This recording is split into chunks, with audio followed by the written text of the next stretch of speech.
everyone, and welcome to another episode of the United Gamedom podcast. This is episode 25, so we've reached the milestone, guys. Yay. Yay, quarter to 100. Yeah, quarter. Well, it's more like 29 or something if we're counting the 0.5 episodes now, but who's counting them pretty much? Yeah. I, of course, one of your hosts, Darren, and with me again is my Canadian chum, Dennis. How you doing this weekend, Dennis? Pretty good. I'm on vacation for a couple of days, so doing pretty well. Yep, as am I. We're both pretty happy now. I'll be very happy tomorrow night now. I'll mention it when we're going to Edinburgh, though, but I'll talk about it in a few moments' time anyway. And, of course, we have Derek, GigaStormZ. How you doing this week, Derek? I'm better now that Hell Week is over. I worked like 90-some hours. Well, not 90, I mean 50 hours last week. And one of my coworkers is on vacation, so that made it all the worse. So I had to take care of a lot of stuff that he would have taken care of, and it was pretty rough this week. Yep. It's like the fact you only get 2 weeks of vacation, which I think absolutely still sucks, though. Yeah. Yeah, it really does suck. Another year and a half, I'll have 3 weeks, but yeah, that'll be a while. Yeah. And when you get like 4 or 5 weeks, isn't it, Dennis? I get 4 weeks off, yeah. Yeah, and I get sick. Been there for a while. So. I get the equivalent of sick, so I'm the lucky bastard of the three of us. Yep. Yeah. And with us this week is a guest. We finally have a guest again, and for those people that know, she is a part of the YouTube gaming community. But the fact is that me and Dennis know her a lot longer than she has been on YouTube. We've known her for about 6 years now. Yep. And that is StephsTooDef, aka Stephanie. Hello, Stephanie. Hi, guys. Has it really been 6 years? That's crazy. Yep. Yeah, it's been a while. Wow. 6 years since we sort of first got introduced to each other on GameSpot, though. And back then, she was known as a certain character in a certain popular show. She was known as Princess Zelda. That was her alias back then on GameSpot. And then once the whole, thing with Jeff Gerstmann and all, pretty much everyone kind of did a mass exodus then. A few people stayed around, and then Stephanie decided, yep, we're going to go to YouTube since that gaming community's, growing up and a lot of people around. And it's been going great for you, Steph. You get a lot of good people comment on your channel. So, but for those who don't know, talk about a bit about your channel, what you do on it.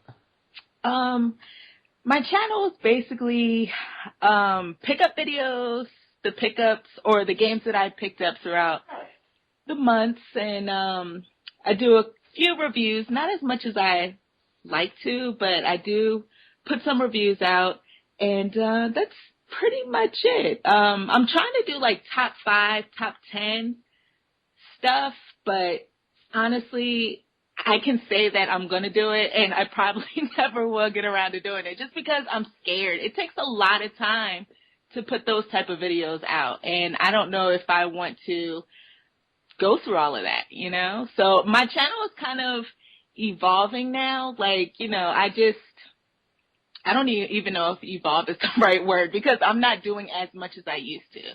Just because I really don't know if it's worth putting all of the energy into doing that, So. Yeah, like that's the thing. Like a lot of people now, like some of the ones I subscribed to back then and like now, though some of them don't do as much videos as they used to, though. Just because the fact is, like most of them is like they don't have the time to do it, and like the fact is as well, some people can't do it though because what's the point of spending like so many hours doing this here and you're not going to get like the feedback you want or whatever. Right. I could care less about the feedback. I mean, my thing is, I've just gotten to a point where, I just want to play more of the games and do less talking about them. I don't know if that makes any sense because like previously, it does. I felt like I talked so much about video games and I was so excited about the games, and then the games will come out and I really wouldn't get around to playing them. Then again, I was working 2 jobs. I was in school full time. So like that kind of was my excuse. But now I don't have that excuse anymore, so I kind of want to focus more on playing the games and, like, completing them, you know? And I know a lot of people don't care about beating games, but I kind of do. You know, I like setting those goals. So now, you know, I just want to play the games, and if I have the time, I'll do a video review, you know, on it. So, yeah, I'm not trying to push myself too much when it comes to YouTube. I still love the community and everything, and I definitely am going to continue to put out videos, but they're not going to be, you know, something that I'm going to just, like, kill myself over, you know? Yeah, I agree. Like, I do shitty ass just pick up videos myself, though, and I was supposed to do a Darksiders 2 video. I have the footage recording and all that there. I've got it edited out. Just didn't bother my ass doing a voiceover for it. Right. No, I understand. That is. So thank you very much for joining us, though. We've been trying to get you for a while, but the fact is that you are moving house pretty much, and that's sort of been a whirlwind for you, though, over the summer, like late summer, not there, and like, have you officially moved yet, like, to your new home, or is that still, you know, a bit bothersome for you? We bought a short sale house, which those of you that are out there looking to buy a house, short sales are, you can get a really good deal. Like, we got a really good deal on a house, you know, it's really cheap, great location. The thing is, you have to wait on the bank, you know, to approve everything, and sometimes they'll drag their feet. So right now, we're waiting on the bank. So we were out. Like, we were separated because the place that, I don't even know how to explain this. We were separated since July. You know, we moved out of our apartment in July, and my mom didn't have enough space for both my husband and my son, and myself. And his mom didn't have enough space for the three of us. So he went to go stay with his aunt. My son and I went to go stay with my mom, and it was a long-ass summer. Like, it was just, I felt like I was a teenager again. Like, we were communicating over the phone, and we'd see each other on the weekends, and we just got tired of it. So we moved into a condo. We're renting a condo now, and we're waiting on that call from the bank, you know, from our realtor saying, okay, it's time for you guys to move in. So that's where we're at right now. So how long have you been waiting for the bank to respond? June. Since June? Yeah. Jeez. Yeah, because I remember she saying, we're moving the house during the summertime, though, but then it's just basically problems like waiting on the bank to flipping, you know, however it works over there. Yeah, like, it's hopefully you get it soon enough anyway. Probably not by the end of the year now, I guess. Probably maybe early next year, this rate, I guess. Yeah, I'm hoping, but it's just like a waiting game now, you know, and if it wasn't an awesome house with an awesome price, then we probably would have just moved on, but the price is great, and the school that my son would be going to is really good, so, you know, we're just going to wait on it.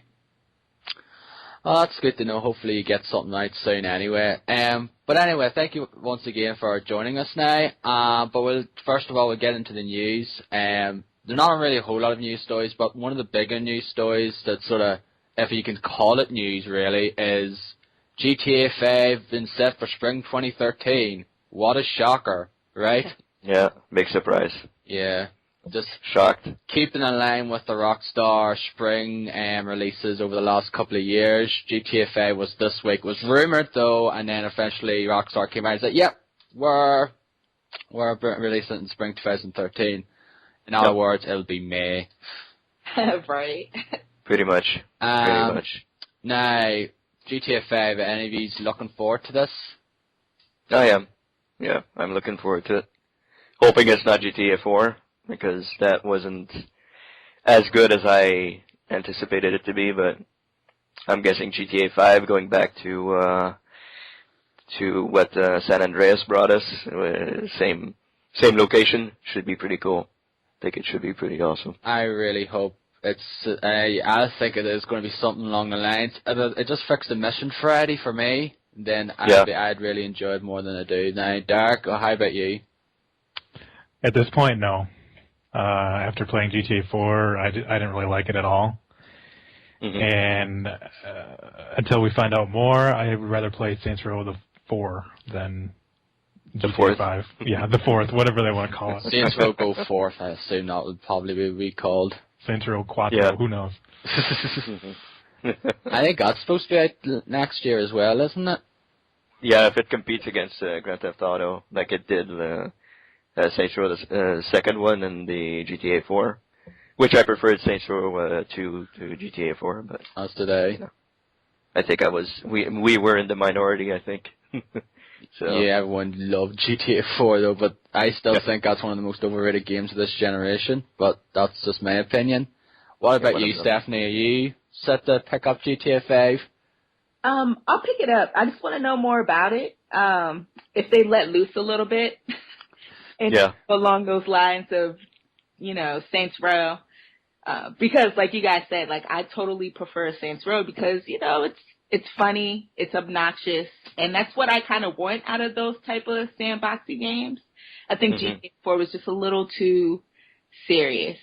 I mean, I enjoyed it though, but it just didn't feel like a Grand Theft Auto game. So yeah, I want to hear about it. Yeah, but that Rockstar's not really known for releasing loads and loads of information until like a few months before it's actually out. Yeah. And thus far, all we got's like a bunch of screenshots and a trailer. Yeah. They were supposed to release a trailer this week because because of Sandy, they couldn't. They couldn't do it. That's right. So that's the thing. Yeah, a lot of sites and people have got affected by Sandy, unfortunately. Or hopefully everyone's all right that I know of in the East Coast now. Like Stephanie is in the East Coast though, but she's in not one of the more hazardous areas like New York now, or like New Jersey, or those kind of places now. Thankfully enough. Yeah. I'll probably, I'll just have to wait for more information like myself though. But let's see, if it's anything like if it has the GTA, element now, if it's more like San Andreas rather than GTA 4, I'll be on board. But it's probably going to be more like 4 again though. But fix the mission Friday and I'll be fine. Right. Anonymous, which I presume is a hacker group that sort of claim to like hacking the PS3 and all sorts of other things, threatened Zynga. We know like last week Zynga got a bunch of layoffs. So what's this story about, Derek? I have no idea. I'm the one who put it up. Right. Sorry about that, Derek. Oh, go ahead. Yeah, you go ahead then, Dan.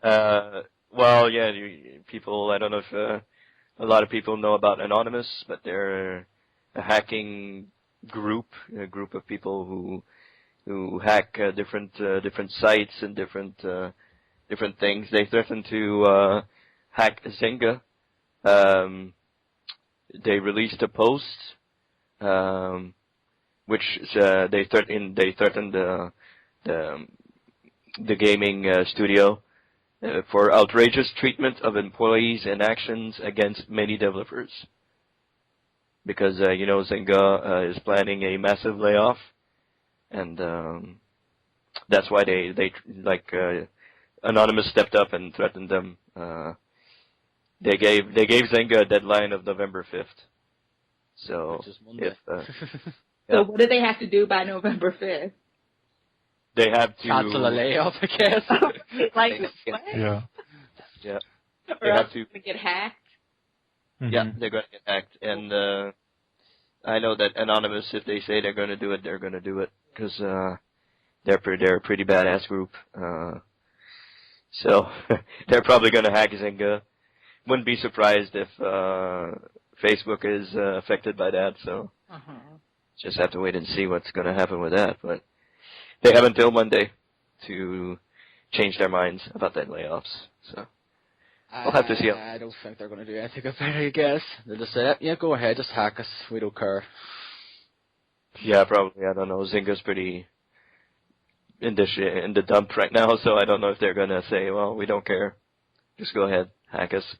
Yeah, but what, like, they can't afford, like, they have to lay off, though, because they're not really in, like, making the money now. They're kind of in the shit with the money in terms of finances now, and that's why they have to do layoffs with people, and it's the same with, like, most jobs, studios and developers and all that there around the world.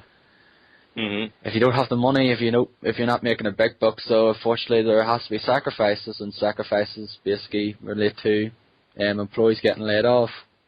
Yeah.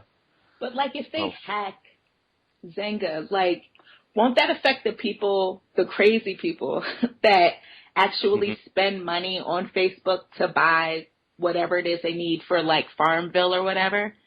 Will it Probably. affect those Probably. people, or is it just going to affect Zynga? You know what I'm saying? It'd probably affect everything. Yeah, it was like Sony there, like when that happened last year. Pretty much everyone is affected. We couldn't log in into PSN for like 3 or 4 weeks. Mm-hmm. Right. That's why I'm like, I mean, I guess if they don't do the layoffs, I'm sure there's a lot of people that spend money to get certain things in Farmville or whatever other games that are on Facebook. So, I mean, I guess it could be a big thing. Because when you first started talking about it, I'm like, okay, whatever. But, like, yeah, I guess that could be a big thing. Because I know one person, a coworker, she actually spends her own money to buy certain things in Farmville, which is crazy. Like, is it really a lot now? Is it just like, here and there? I mean, here and there, but still, I mean, who does that? Like, that just doesn't I make fun of her all the time. I just don't get it. I don't know. That's just me. But I don't get it. but she could probably go back and say, well, he spent DLC stuff, some money on DLC and things like that. Yeah. Yeah, Well, yes, but if she would just be patient and wait a little bit, she'd have enough tokens to buy that pink cow that she wants in her barn. You know what I'm saying? Like, yeah. it's just a matter of patience with those games, right? I mean, you just have to wait a couple days and then you'll get a certain amount of tokens and then you can spend whatever. Yeah. I don't Mm-hmm. I guess you could compare it, yeah. Yeah, but I'm not that much better though, because I spent a bit of money to get more coins to unlock certain packs in Song Pop, because the fact is it takes forever to get coins in that game, unless you're playing with a load of people.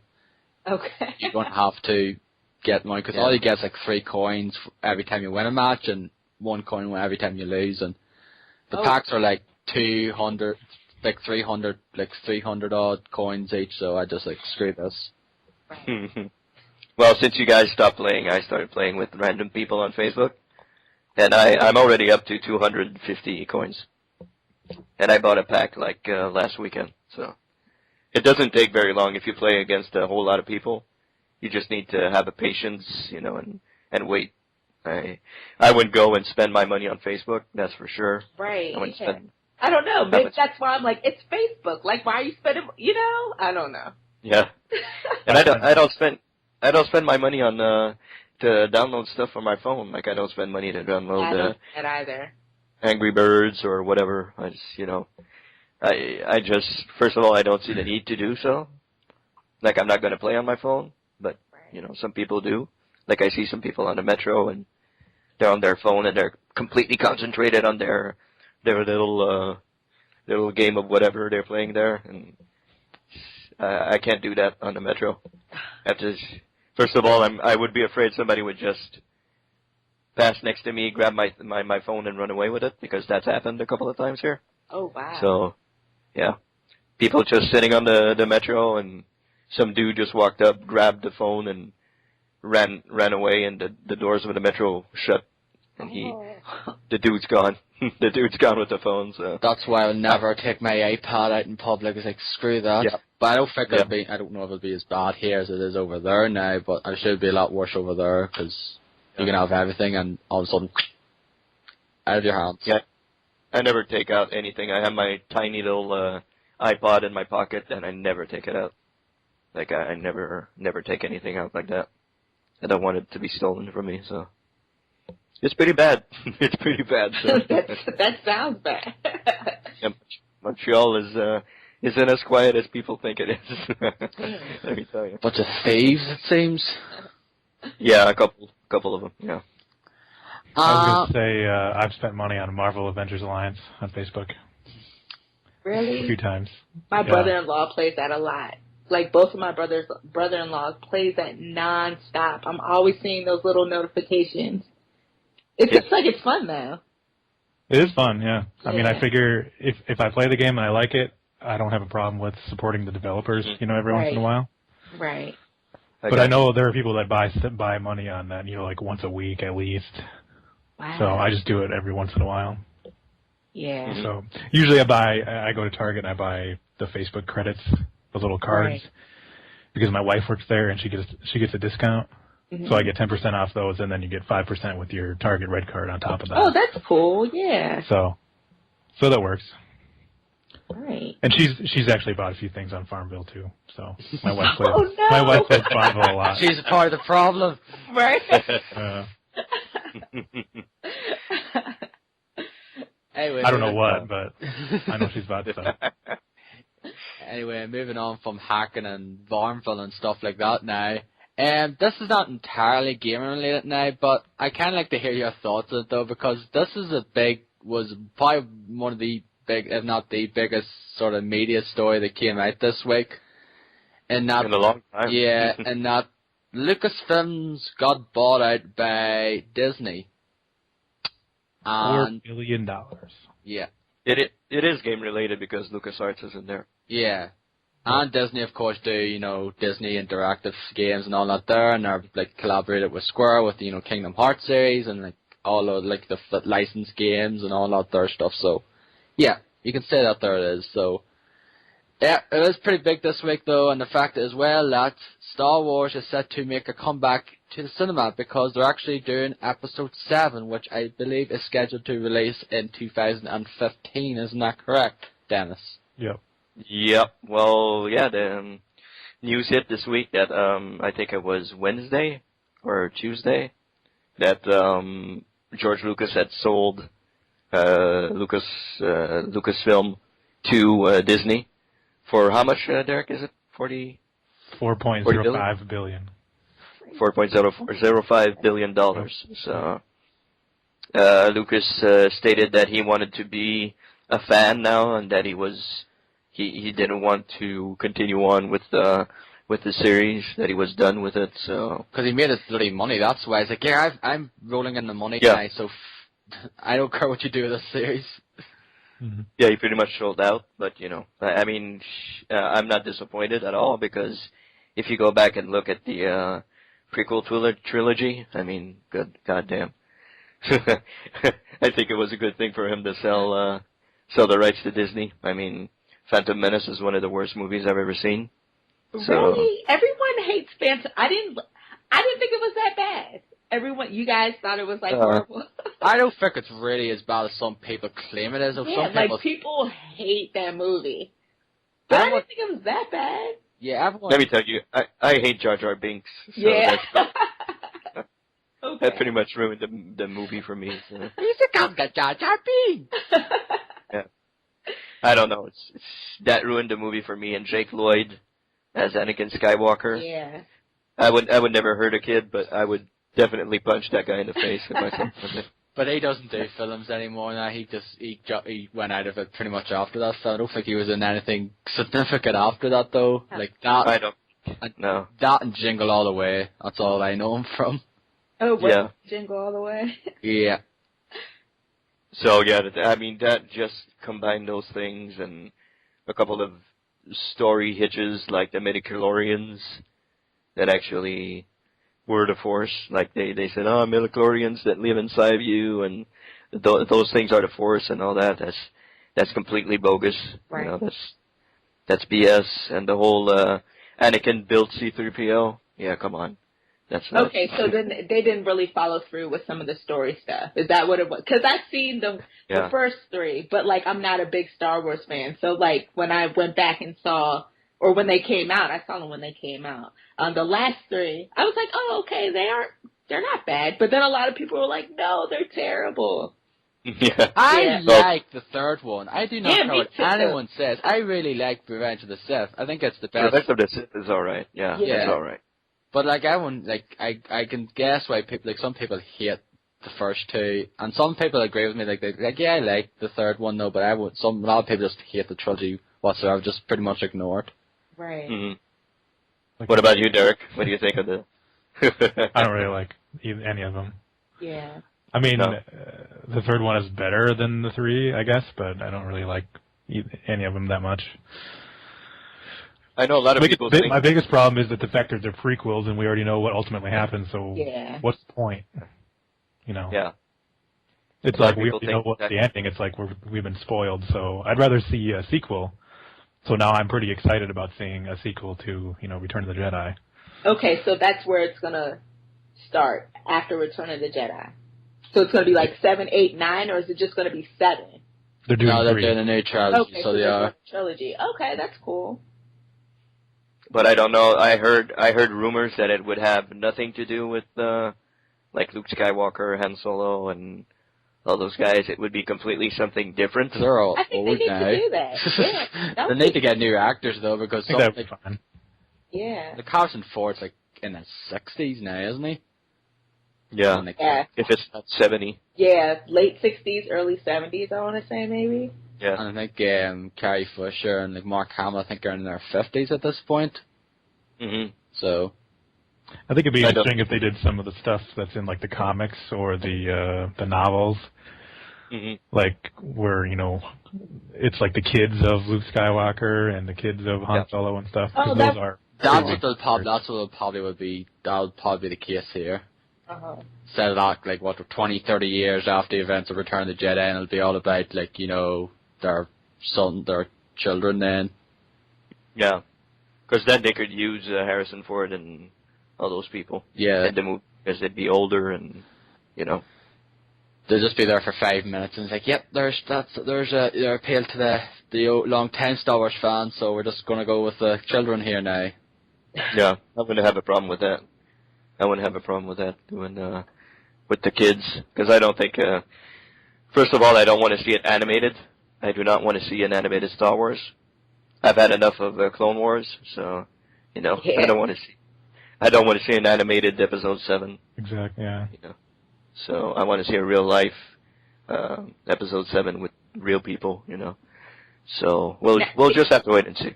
Is George Lucas gonna? I know you said that he wants to take a step back and be more or less a fan, but is he gonna have any input on this at all, or no? That's it with him. No, I don't think he's so. completely detached. So did they announce who the director would be for these three movies, or no? No. They haven't done that. Okay. I heard rumors of Joss Whedon. That's what I heard. He's Oh doing wow. Avengers 2, isn't he? Yeah, doing it. he's And doing Avengers it. 2 is 2015. Yeah, I believe he's doing it as well, which that's a great thing because he did a great job with Avengers, so having him back on board on Avengers 2, great stuff. So I don't know. Maybe somebody who I would see J.J. Abrams probably, Uh-huh. but he's busy doing Star Trek too. So I don't know if the new Star Trek movie comes out next year, I think, or something like that. So, well, maybe Yeah, he's going to next work year. on Star Wars. Who knows?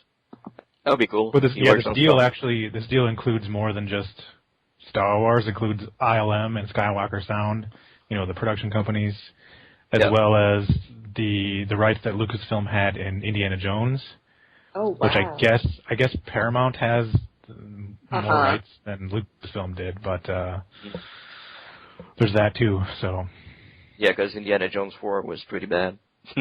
yeah, it was. That's true. Fucking aliens. I thought don't that know was what so the hell dumb. that was. Yeah, that was just ridiculous. I mean, Jesus, come on. I think I got that for Christmas on DVD. That's right. I never seen it in the cinema. I actually went to see it in the cinema, and when they showed the aliens, like I heard one guy in the movie theater just scream, "What the fuck!" Exactly. really, really loud in the cinema, and I just started laughing like crazy. He was like, "Jeez, what is this?" Yeah, exactly. Yeah, it's not that great, that film. Mm-hmm. Pretty- So yeah, it's gonna be interesting to see what's gonna be the deal of this here, though. Like, it's gonna be very interesting to see what comes out of this now. It's kind of big news story, so is this Very excited. Yeah, just gonna wait and see. I'm looking forward to seeing what they do anyway. And Star Wars Episode 7 could be interesting. Yeah, could be good. Could be under new helm though. Like, George Lucas has nothing to do with it now, and I'm sure some of the people, like the main heads of the previous films, are going to be nothing really to do with it either, I guess. Mm-hmm. No, I don't think so. So it's going to be an entirely different team, and we'll just have to wait and see what it's going to A be lot like. of people are hoping that Disney will now release the original films, not uncut. Like they had the special editions, and they still haven't released the original versions on Blu-ray. Uh-huh. They're hoping that Disney will do that. They released them in DVD now, didn't they? I think so. I don't know. I think so. They did. 'Cause The I original? yeah, I do remember Yeah, them. they have. Yeah, the original versions of them now. They did. I have all of them. Uh-huh. I'm guilty. I bought all of those, like everything that came out from Star Wars I bought. So I have the Blu-rays. I have the complete series on Blu-ray. I still need to get that though because there's like loads of extras. So there's like Oh yeah, there's a ton hours of and hours of extras. Oh yeah, and they're pretty good. They're actually very, very good. Yeah, I'll have to pick that up. Might pick it up when I'm in Edinburgh next week there. So anyway, I think that's pretty much all for news. So we'll go into the games we've been playing, unless you guys want to mention anything else. No, that's pretty much it. No. I think. No. Okie dokie. So we'll get into the games we've been playing. So of course, she's a guest also, and she's also a lady. So lady and guest go first. So what have you been playing, Steph? I have been playing a lot of Forza Horizon, and I know Dennis, you got it as well. I remember you talking about it last week on the podcast, and I pretty much agree with what you had to say about it last week. It's an awesome game. It's, I really wasn't expecting it to be as good as it is, just because I'm a fan of the series, and I didn't know if it was going to work from them taking a simulation racing game and turning it into an arcadey style, burnout almost type of game. And I think they did a really good job. Matter of fact, when I tried the demo out, I kind of even really wasn't too hot on it because I only played one race, and it was in, I think it was like a Dodge Challenger or whatever, and the controls just didn't seem right. But thankfully, like playing the full version, I have had a chance to drive in many cars, and I really like it. It's an awesome game. I think it looks amazing. Yeah, it's a beautiful looking game, and the story, the fact that there is a story mode in a racing game is kind of weird, but I think it kind of pulls it off, a little bit, because you'll face, you're basically like this nameless guy, this racer, and you're trying to work your way up to the top. And along the way, you come across these different personalities that are they've kind of already proven a name for themselves, and you're trying to basically take their spot. And some of the personalities are kind of annoying, but yeah, for sure. But I've totally just been addicted to that game. I completed it. And I'm going to go back and try to get all of the, I think there's like these little missions or challenges that you can do throughout different outposts around the state. So I'm going to try to go back and do that and try out the multiplayer. But other than that, that's like the first game that I just have been spending loads of time with. Like last week, towards the end of the week, or no, it was the beginning of the week, Hurricane Sandy was supposed to come, and I was scared that I was going to lose power. So, I was trying to play as much of my console stuff as I possibly could. And that was the game that I spent a lot of time with. So if any of you guys are into racers, totally check that out. I think it's hot. It's a great game. I did pick up Need for Speed Most Wanted, but I haven't played that yet. So, and I know some of you guys have already been playing it. So I guess we'll get to that later. So go ahead, Derek. In Forza Horizon, does it have the half-hour or longer races like in Forza 1, 2, 3, 4? No. Not at all. Now, I will say the last race that you race against, I don't even know the dumb guy's name that you're trying to take down to like Racer Callahan. I guess this version of Racer Callahan. That race is a little long, but it's nowhere near as long as some of the other races in the previous games. Yeah, they're really. Some of them only take a couple minutes, but it goes really fast. I don't know. I've just been addicted to it. Yeah, I've purchased it though. That's what my problem with like Forza 3. I don't have 4, and like Gran Turismo 3 and 4 is like once you get to a certain point, all the races are like a half hour. All the endurance races, like if you finished everything else, and then it's just like you screw up once and you just screw. And then that's it. Aren't they like longer than that though? Like some of them like go for like an hour though, and like some of them are even longer than that. It could be on like the last lap. It's like, oh, so I'm going to do this here, and then you screw up royally big, and then it's like, oh wait, there's an hour's progress wasted. Yep. Exactly. No, that doesn't happen here. I mean, and then again, it does have the rewind feature. So Yeah. honestly, I used that a bunch in this game. Yeah, me too. Me too. Yeah, I'd mess up, and then instead of restarting the race, I would just rewind it. So you can rewind and rewind until you're at a good point where you can, try to get ahead of the pack. So it's really accessible. Like, honestly, I guess you could kind of compare it to like, a little bit of Test Drive, Unlimited, and I don't want to say Burnout, but it kind of has that open world feel of like Burnout Paradise, kind of a little bit.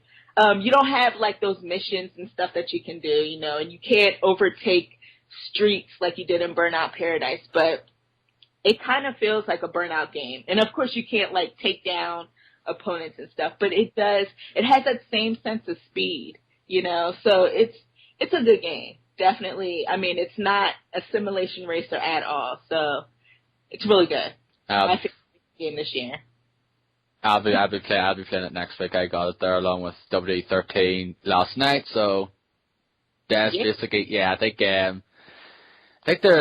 some of the footage I've seen of it and Dennis talking about it there last week kind of sold me on. It's like, I think I was going to pick it up eventually, though. I was like, I might as well just get it now since I'm off next week and there's nothing really else besides Halo 4 coming out, so. Right. It's a fantastic game. It's really, really awesome. Yeah, you're going to enjoy it. Yeah, it's done by some of the people that did the Dirt series as well, the Codemasters people in it, though, so I think I'm going to be on board because I really like the Dirt series. Yeah, it feels a little bit like Dirt, too. And I think that's where, like, the graphics come from. Yeah, exactly. I agree. You could be driving, like, on a road, and let's say you have, like, an opponent in front of you in a car, and he drives over, like, a pile of leaves. Honestly, the leaves will, like, fly up onto your windshield, and you'll see them, like, blowing away. It's crazy, like, the way this game looks. Oh, yeah. Yeah, it's a beautiful. It's fantastic. Really what did you get the feeling like when you first drive to the festival at night and you see all the fireworks and the stage? It's awesome, and I'm glad they put night stuff in here because in Forza 4 it was missing like night races, and for some reason I like playing racing games like set in the nighttime. Like I like that, like dusk. I like that, and it didn't have it, and it wasn't in there in Forza 4, so. I'm glad that it's in this one. It's a great looking game. Dennis, Darren, you're gonna enjoy it, honestly. I know you are. Oh yeah. What else? Assassin's Creed 3. I started that on Thursday. Thursday. I haven't gotten that far in it, but I honestly think it controls better than Assassin's Creed Revelations, and I didn't even complete Revelations. Some people are actually criticizing the controls for this game, think are actually worse than they have been in the entire series, which I do not get whatsoever, though. I think they're actually been fixed for good for the most part. They feel a lot better, honestly. Like, I don't know, like going from rooftop to rooftop. In the previous Assassin's Creed games, I don't know, it didn't really flow. I mean, Assassin's Creed 2 and Assassin's Creed Brotherhood, I think that's the peak of the series so far, but like, I still think that there were some problems with the controls, you know what I'm saying? Because you would have to hold on to the right trigger and then hold on to A, press A that whole time. And it was kind of like a pain in the butt. But in Assassin's Creed 3, it's like you just have to hold on to the right trigger and basically the dude does whatever it is. You know what I'm saying? And it just flows really well. Like the animations look really good. So I don't know. I like the controls better. I don't know. And you could do air assassinations, which is pretty awesome. The combat is pretty cool so far. I will say I've only played like 2 hours of it or maybe 3 now because I played some this morning, and I still haven't gotten to the main guy, Connor. I just got to him there yesterday. Really? Yeah. How far are you into it? I'm on sequence 4 now.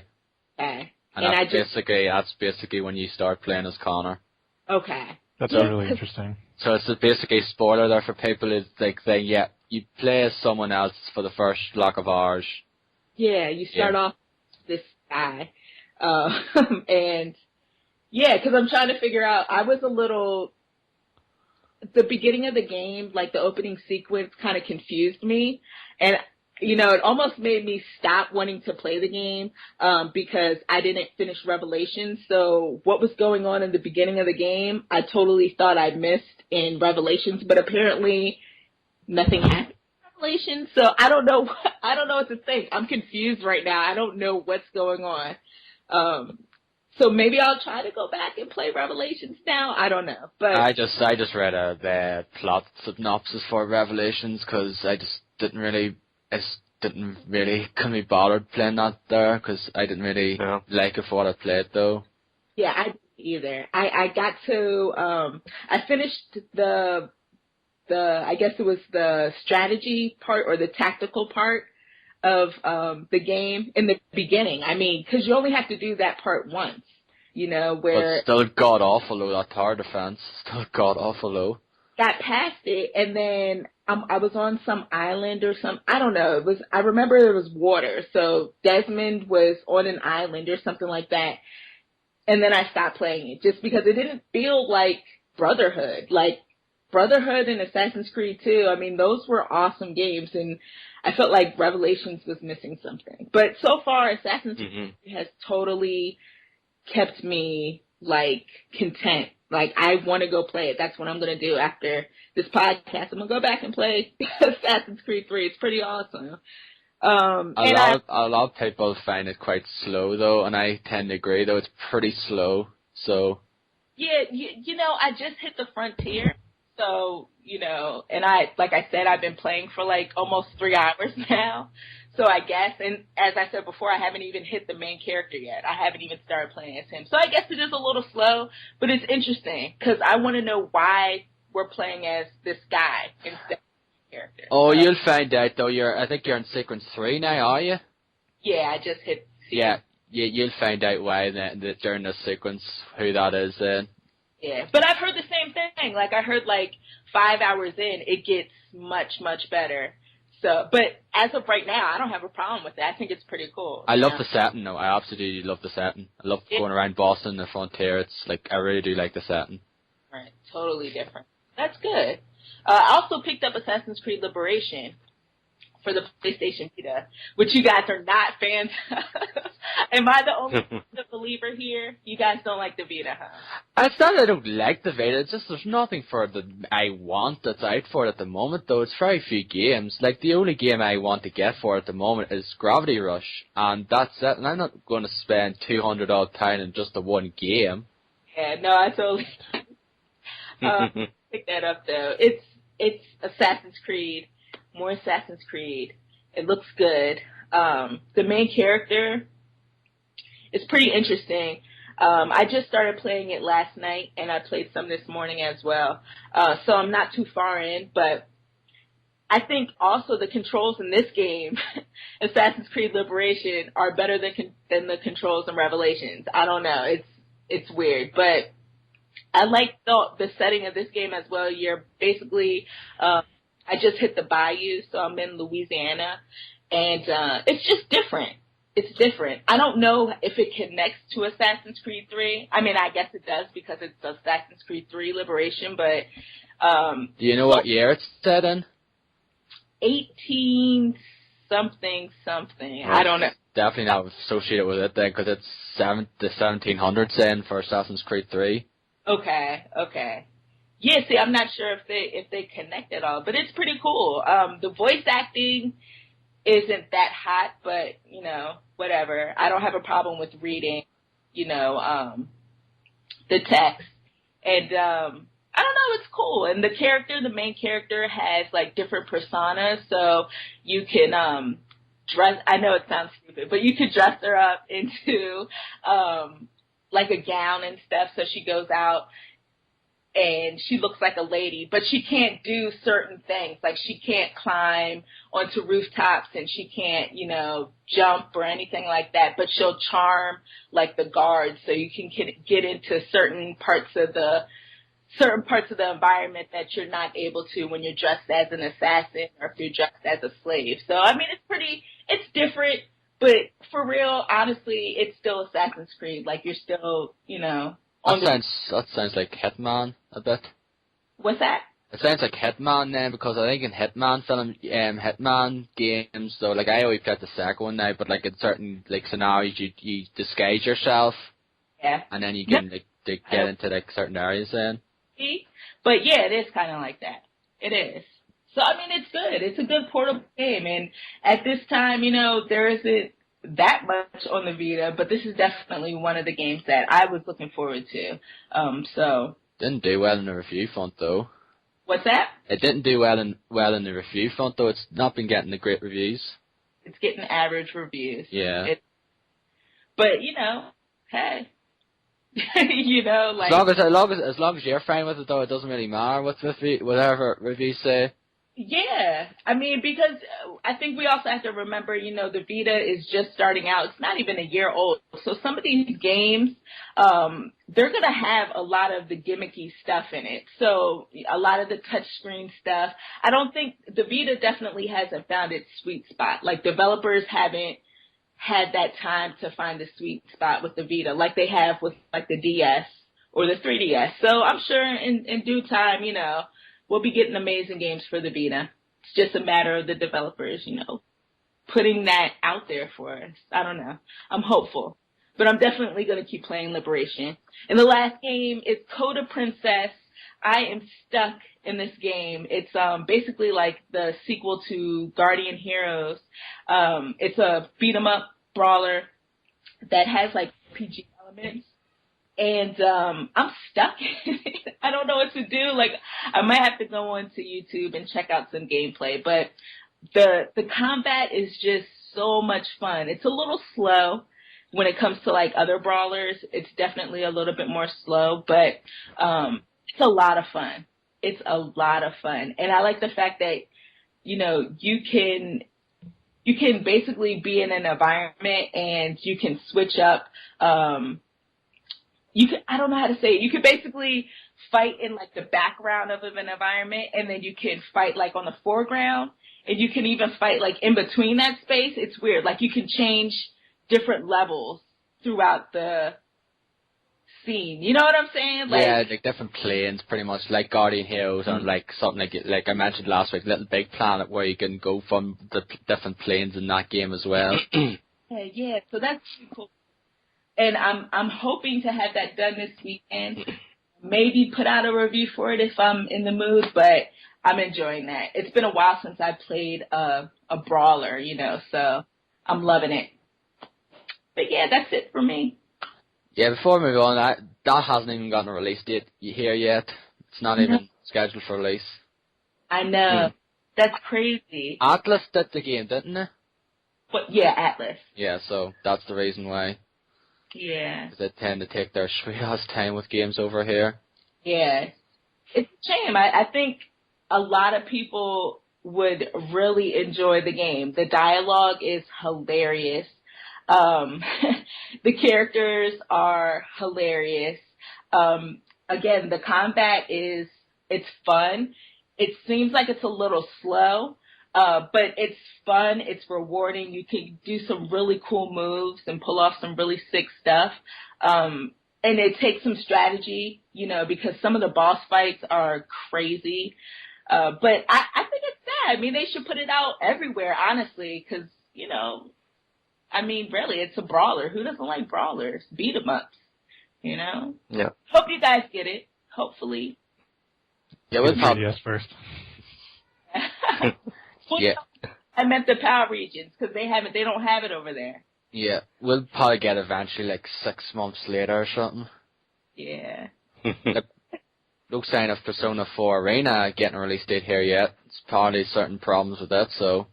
Don't have that either? No. I think Persona 4 the Golden, I think's gotten a release date. I think it's coming out here February or something, or March or something like that in the Vita. Oh, wow. Yeah, so, on the 20th. Yeah. Yeah. I'm sure you're picking that up then. I am. That's one of, like, when the Vita was first announced, there were a few games that I was really looking forward to, and one of them was Assassin's Creed 3 Liberation. The other one, well, this didn't happen when the Vita was first announced, but when Persona 4 Golden was announced, I totally said, that's it. You know what I'm saying? I have to get the Vita because I didn't get a chance to play a lot of Persona 4 on the PlayStation 2. So portables kind of fit my lifestyle now. I spend more time playing portable games than I do console games. So, yeah, I'll be able to finally play Persona 4 to completion. So I'm excited about that. Yeah, basically put away about 70 hours and you'll be all right then. And then I was going to go back and try to watch the Giant Bomb endurance run, but I was like, no, that's okay, I won't do it. I don't want to spoil. Yeah. Anyway, thank you very much, Steph. I'll go with Dark next. So what have you been playing, Dark? Well, just a few things. I've been playing a lot of Borderlands 2 last week. I finished my quest to get to level 50. I finally did that last, I think it was Saturday night. I actually ended up staying up till like 3 in the morning because I was so close. I was like level halfway to 49. I was like, all right, I want to get to level 50. Now I don't want to stop. Did you have work the next day? On Sunday, no. Oh no, okay, that's good to know. No, I get the weekends off, so. So what I did is I did some like easier side quests, and then I did a couple of the story missions in my true Vault Hunter mode playthrough with my assassin, and got enough experience to get up to level 50. So what I did is I had like 19 golden keys saved up. Jesus Christ! Because I've been following Randy Pitchford on Twitter and the Gearbox Software profile on Twitter, as well as the Borderlands 2 Facebook page. And last weekend, the official Gearbox Software Twitter and the Facebook page, they put out I think it was 10 codes altogether or so, right around there. And I think I got 8 of them. I missed a couple of them. Because they post them, they post them at different times during the day, so people that are in different parts of the world can get them. That, and then if I'm lucky and I'm online or at home, Randy Pitchford will tweet out something that'll only last like an hour or two, and I can get another code there. So I had saved up ever since I started playing. I had saved up most of my golden keys. I did use a couple just to kind of see what I'd get, because I was kind of having trouble with the weapons I had, and I wanted to try and get a better, sniper rifle or a better shield or something. But then I decided after I used those couple to save the rest of them. And I ended up with 19, and I actually recorded a video of me opening 19 chests, 19 of the golden chests, and getting a bunch of level 50 loot. It's all purple. None of it was orange, but it was all really cool. So actually, I have to upload that. It's just that it's 18 minutes, so it's probably gonna take a long time to upload.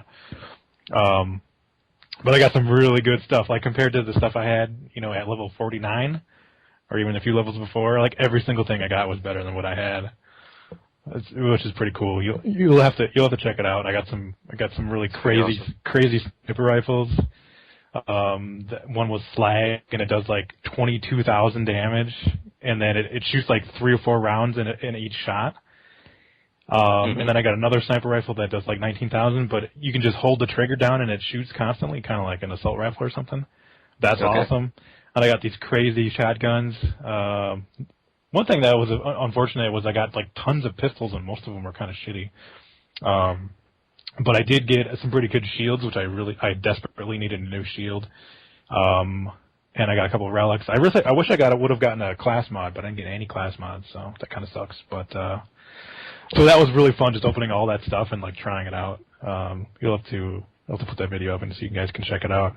So now I'm just waiting for either somebody I know to get to level 50, or for this stupid virus thing that's on the Xbox 360 version of Borderlands 2 to be fixed with that patch, so I can play with some random people that are level 50 and we can fight, the epic bosses like Terramorphous, and then there's one that's in the DLC.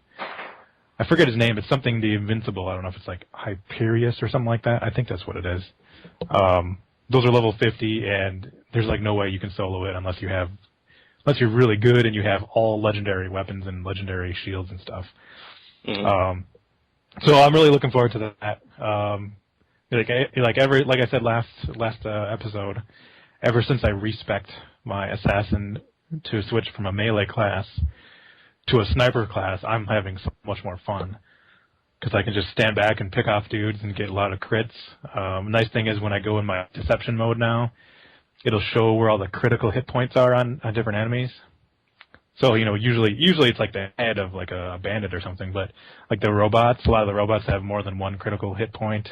Like usually their little eye, and then sometimes like both of their arms will be crit points. Yeah, and I'm really looking forward to the next DLC pack. I hope to raise the level cap soon because I wanna spec out the rest of my cunning tree because now that I've finished out the sniper tree, I'm moving on to the cunning one, and there's some skills that I really want in there. Like there's one that gives you a chance to fire two rounds with each shot. I think it's called Two Fang that I really want to get, and then the very bottom one in the cunning tree is for your deception skill. You can press the right bumper to throw out these little kunai blades. So that would be pretty cool. So yeah, I'm really enjoying that game. Hope that I can play with some people that are my level soon. Or even if you guys want to play, I can use my Mechromancer who's like level 13 or 14 now. Yeah, so I can play with you guys. Yeah, I need to go back and play it though. Like I still have a long ways to go with it. Like I'm not going to go crazy like yourself now and try to level up. I just want to try to finish the campaign. It's like, yeah, that's my fill for it, and I'll try out the DLC later on then. Derek, hours can you say that you've put into Borderlands 2? According to Raptor, it's like 115 or so now. Wow. That's kind of right around where I was with Borderlands 1, maybe. Actually, no, it's probably less, because I played the shit out of that game. Like, I played a lot of that game. Plus, I got to level 69 in Borderlands 1, that's where the level cap was with all the DLC. So yeah, I'm probably going to be getting up to 200 hours with all the once all the DLC's out, I'm sure. But, it's going to be your game of the year, of course. Yeah, it wasn't at first. Now that I've played this much of it and I got my character level 50, I definitely say it's my game of the year as of right now. I mean, there's some other games that I bought recently, like Assassin's Creed 3. I bought that this week. I bought XCOM this week, and I got Binary Domain last week. Actually, still haven't tried it yet. Shame on you. I've been too busy with Borderlands 2. Yeah, it's definitely going to be my game of the year at this point, for sure. Unless, it's possible that Assassin's Creed 3 may be better, or XCOM, who knows, we'll see. So, I've also been playing Need for Speed Most Wanted, which was released this week, and I got it at Target on Tuesday for their buy two, get one free sale, which I got Assassin's Creed 3, Need for Speed Most Wanted, and then XCOM on PC. And at first, I really, really, really did not like Need for Speed at all. Like, I didn't like anything about it. Why? What was it that was putting you off? It feels. I mean, it's even now, even though I like it more, it still feels like a Burnout Paradise wannabe. Like they do so many things that they do in Burnout Paradise, but I don't think they do them quite as well. Mm-hmm. One big issue is the frame rate on the 360 version. Yeah. It's really bad. Like you get going fast, it gets really slow and chugs along, and you don't feel like you're going as fast as you did in Burnout Paradise. Yeah. Like, I constantly smash into civilian cars, not like cops or other racers, but just traffic. And I don't even feel like I'm going that fast. Like I feel like I'm going maybe 20 miles an hour, and I hit a car and I just crash. It's like, what's going on?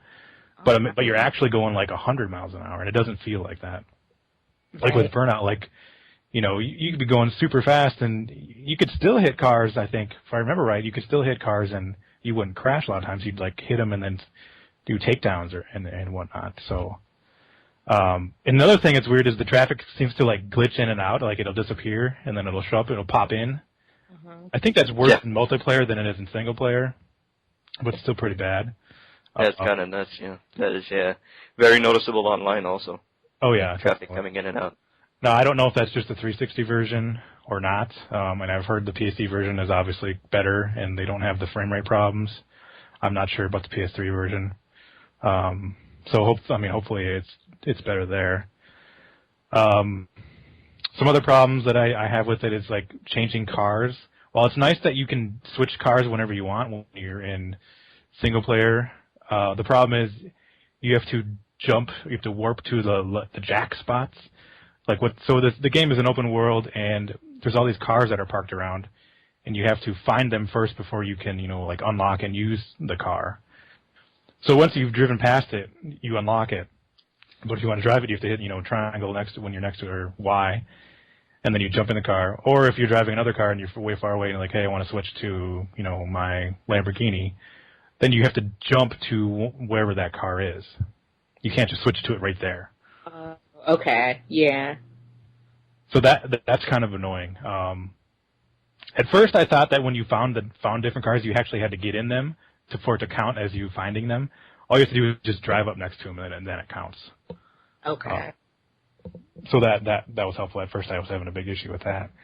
So say you're going along and you see a billboard that you want to crash, because there's billboards and security gates in this, just like in Burnout Paradise. And say you're for whatever reason using a car that doesn't have nitro and it's not fast enough. And if you want to switch to one of your other cars that you've unlocked a lot of the mods for, the problem is you have to warp to wherever that car is, and it's most likely going to be pretty far away, and you're not going to remember where you are in that map, because there's no way to mark. As far as I know, there's no way to mark a spot on the map. Yeah, I don't like that. Calling right there then for me. Yeah. But I played a lot more of it. I actually played late last night after I played a bunch of Marvel Avengers Alliance on Facebook. I went and played Need for Speed Most Wanted, and I played some single player, and I beat 3 or 4 of the Most Wanted list, and I was feeling really good about it. I'm feeling a lot better. I got my Lamborghini Countach. That's what I've been using. I've got just every upgrade for it now, so I feel like I can handle pretty much anything. And I'm really used to the controls and stuff too. That was a big problem at first. So I'm liking it a lot better. There's cops in the game, and they seem like more of a nuisance than anything else. They don't seem like they add anything to the game. So you'll be driving along, say you're trying to get to a race, or you're trying to find some, jack spots to unlock some more cars. All of a sudden there'll be a cop there, and once you're in pursuit mode, you can't enter any races and you can't find any cars. You can't find any jack spots when you're in pursuit mode. So you either got to lose the cops, or you just let them bust you, and then nothing happens. There's no penalty for getting busted, as far as I can tell. Yeah, there's no penalty at all. Oh, so lose money or anything? No. Nothing. No. What's the point of it then? No money. There's no money? No, it's just you get speed points, kind of like experience points, basically. Yeah. And, the more experience points you get, or speed points, that's how you proceed up the Most Wanted list. So you get busted, you don't lose. I don't think you lose anything for getting busted. I think it warps you back to the police department. That's pretty much it. I think it might warp you back to where the car originates, where the park spot is. Yeah. But there's really not much of a penalty at all. I've barely played the single player at all, so. Like the other Wanted, where if cops start chasing you, you have to hide in a garage, something like there's different zones that you get to. Is it like that? Yeah, you can't do that. I don't think there are any zones. You just have to outrun them and then try and drive away from them. There's no, as far as I've seen, there's no way to hide. There might be some off-road stuff, there's some areas that are off the beaten path, like warehouses, and there's an airfield and stuff like that. You might be able to drive in there and just kind of hide somewhere. But if you're not familiar with the area, that's going to be difficult. That's another thing I had a problem with back in Burnout Paradise. At first, I just hated the game. But eventually, after I played more of it, I got used to it, and I kind of knew where to go. I knew the area really, really well. So I think that it's going to take a while to get used to this game, to know where to go, to I want to get to this spot, got to drive over here, Yeah. But it would be nice if there was a way to set a marker on your map. But as far as I can tell, there's not. The multiplayer, I still don't really like it that much because a lot of times you end up with these assholes that just kind of all they want to do is just smash into you all the time. Even between the meetups, like all they do is just want to smash into you. Xbox Live community for you. Yeah, yeah. But I can see how it could be pretty fun with people you know. Like if you're playing with a bunch of people you know. Like there's a lot of different modes. There's like speed tests where you go from one point to another and back and forth to get the highest speed in a time limit. Or there's, try and get the highest jump, or try and get the longest drift. Or you have like a team race or just an individual race.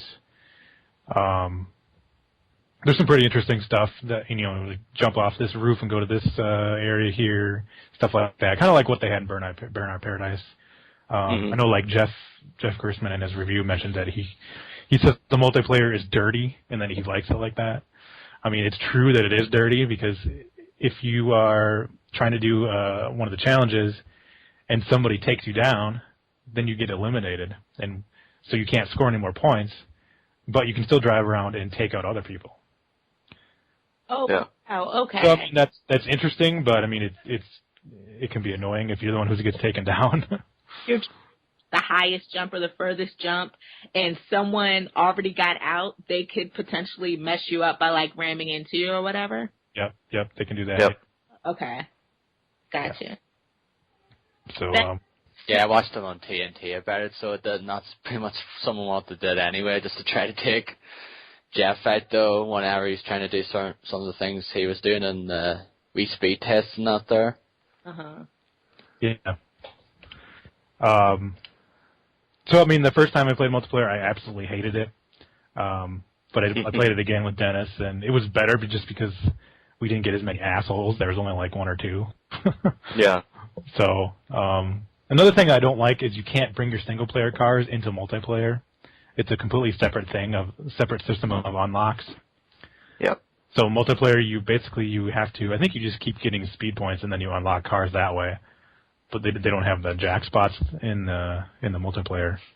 A lot of the mods that you get, where you get better tires or better chassis or better transmission, you have to get those by using a certain thing so many times, or by doing so many drifts, or by getting so many jumps, or whatnot. So I mean, after playing it some more, I do like single player more than the multiplayer.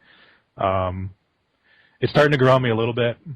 I still think there's some problems with it, but I mean, it's not a bad game. Like, I haven't played Forza Horizon, so I can't compare it really. But if you compare it to Burnout, which is most similar to a Burnout game, Burnout games are definitely better. Another thing is takedowns. Like, there are takedowns in this, but they're not as easy to get, I don't think, as in Burnout, and you can't take down a civilian car like traffic. That's for sure. Yeah. Oh, that stinks. The traffic, like those, and I think it was like Burnout 2 or 3. It had that. Burnout Revenge was the first one where you can knock it from behind and knock into the civilian cars. And that was the first one. Yeah, check them pretty much. Yeah. Yeah, you can't do that in this. Nope. I don't know. It doesn't really. You don't feel like like you got a takedown. It's like, oh yeah, fucking takedown. Like it says takedown, and you're like, oh, like he must have hit a wall. Like, oh, okay, whatever. Like, it doesn't feel cool, and the crashes are just like boring. Like, it'll slow down a little bit, and be like, oh, look, I flipped over, blah, blah. Like, the car doesn't get all crumpled up into, like, a little mass of metal like it didn't burn out either. Yeah. So, it's their licensed car, so they're not going to fucking make it that bad now. That's what I was going to say, yeah. Yeah, that's the problem. I would rather just have cars that they made up completely for the game. So they can do whatever they want, Because I think the car design is great in all the Burnout games. Yeah. So I mean, I'm liking it more. I mean, I think I'm at like number 7 or so on the most wanted list now, and there's 10. But there's no real story to it. It's just kind of like, hey, here's some cars, go beat them. Pretty much, that's what it is. So. Honestly, not even touch single player, because you said that there's no, like, the cars and everything don't transfer over to your multiplayer, right? Because it kind of two different games almost. Like, it sounds like multiplayer, and then, it's something totally different. And single player is something totally different. Like the only thing that transfers is your speed points, like your XP, basically. So, say if you were playing single player a lot and you got way high on this, a lot of SP or need for speed points, and then you go into multiplayer, then you're gonna probably unlock a few cars there. Right. And then that makes. But if you're in multiplayer and you get a whole bunch of speed points and you go into single player, you're not going to get any new cars, but you're going to be higher up on the most wanted list. Okay. In order to get to the next spot on the most wanted list, you have to meet a certain amount of SP. Okay. So when you get SP by either multiplayer stuff or there's like races you can do. Each car has 5 races, and then that's it. So you kind of have to do a lot of the same races over and over if you're going to do single player. But if you play a ton of the multiplayer, you can probably get a lot of SP and just go into the single player and be like, okay, now I can go to my next spot on the most wanted list. So it's not bad. It's just I guess I just wish it was Burnout. I wish it was Burnout Paradise 2. It's not really. I don't. Yeah.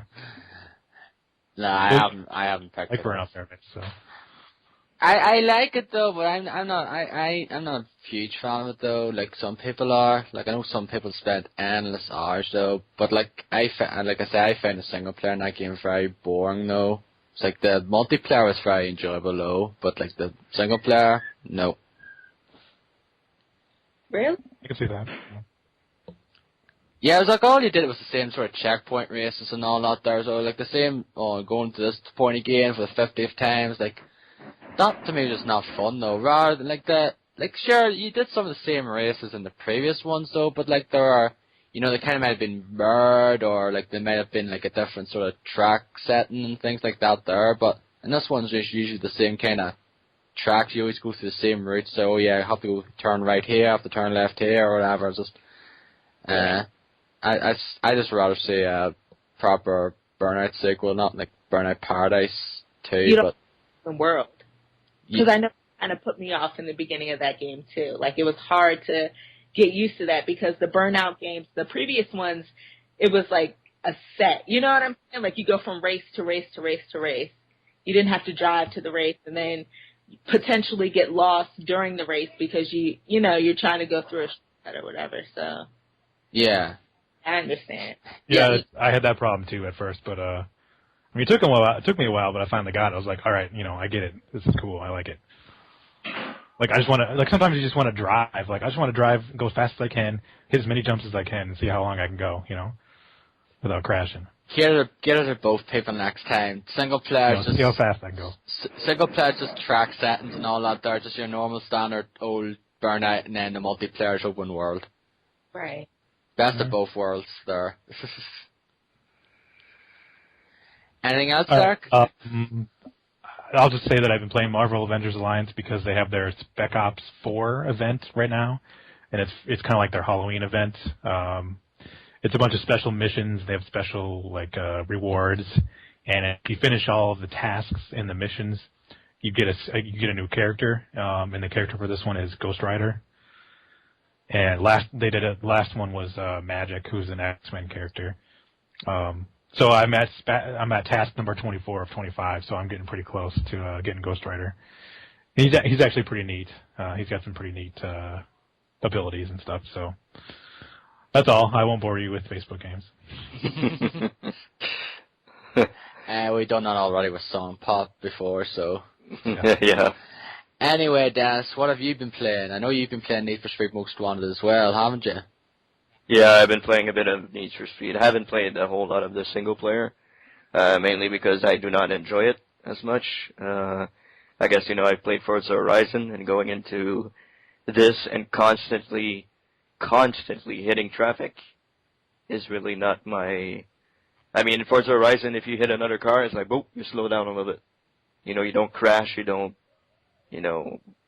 get into an accident or whatever. You just, slow down a little bit, and you can continue on.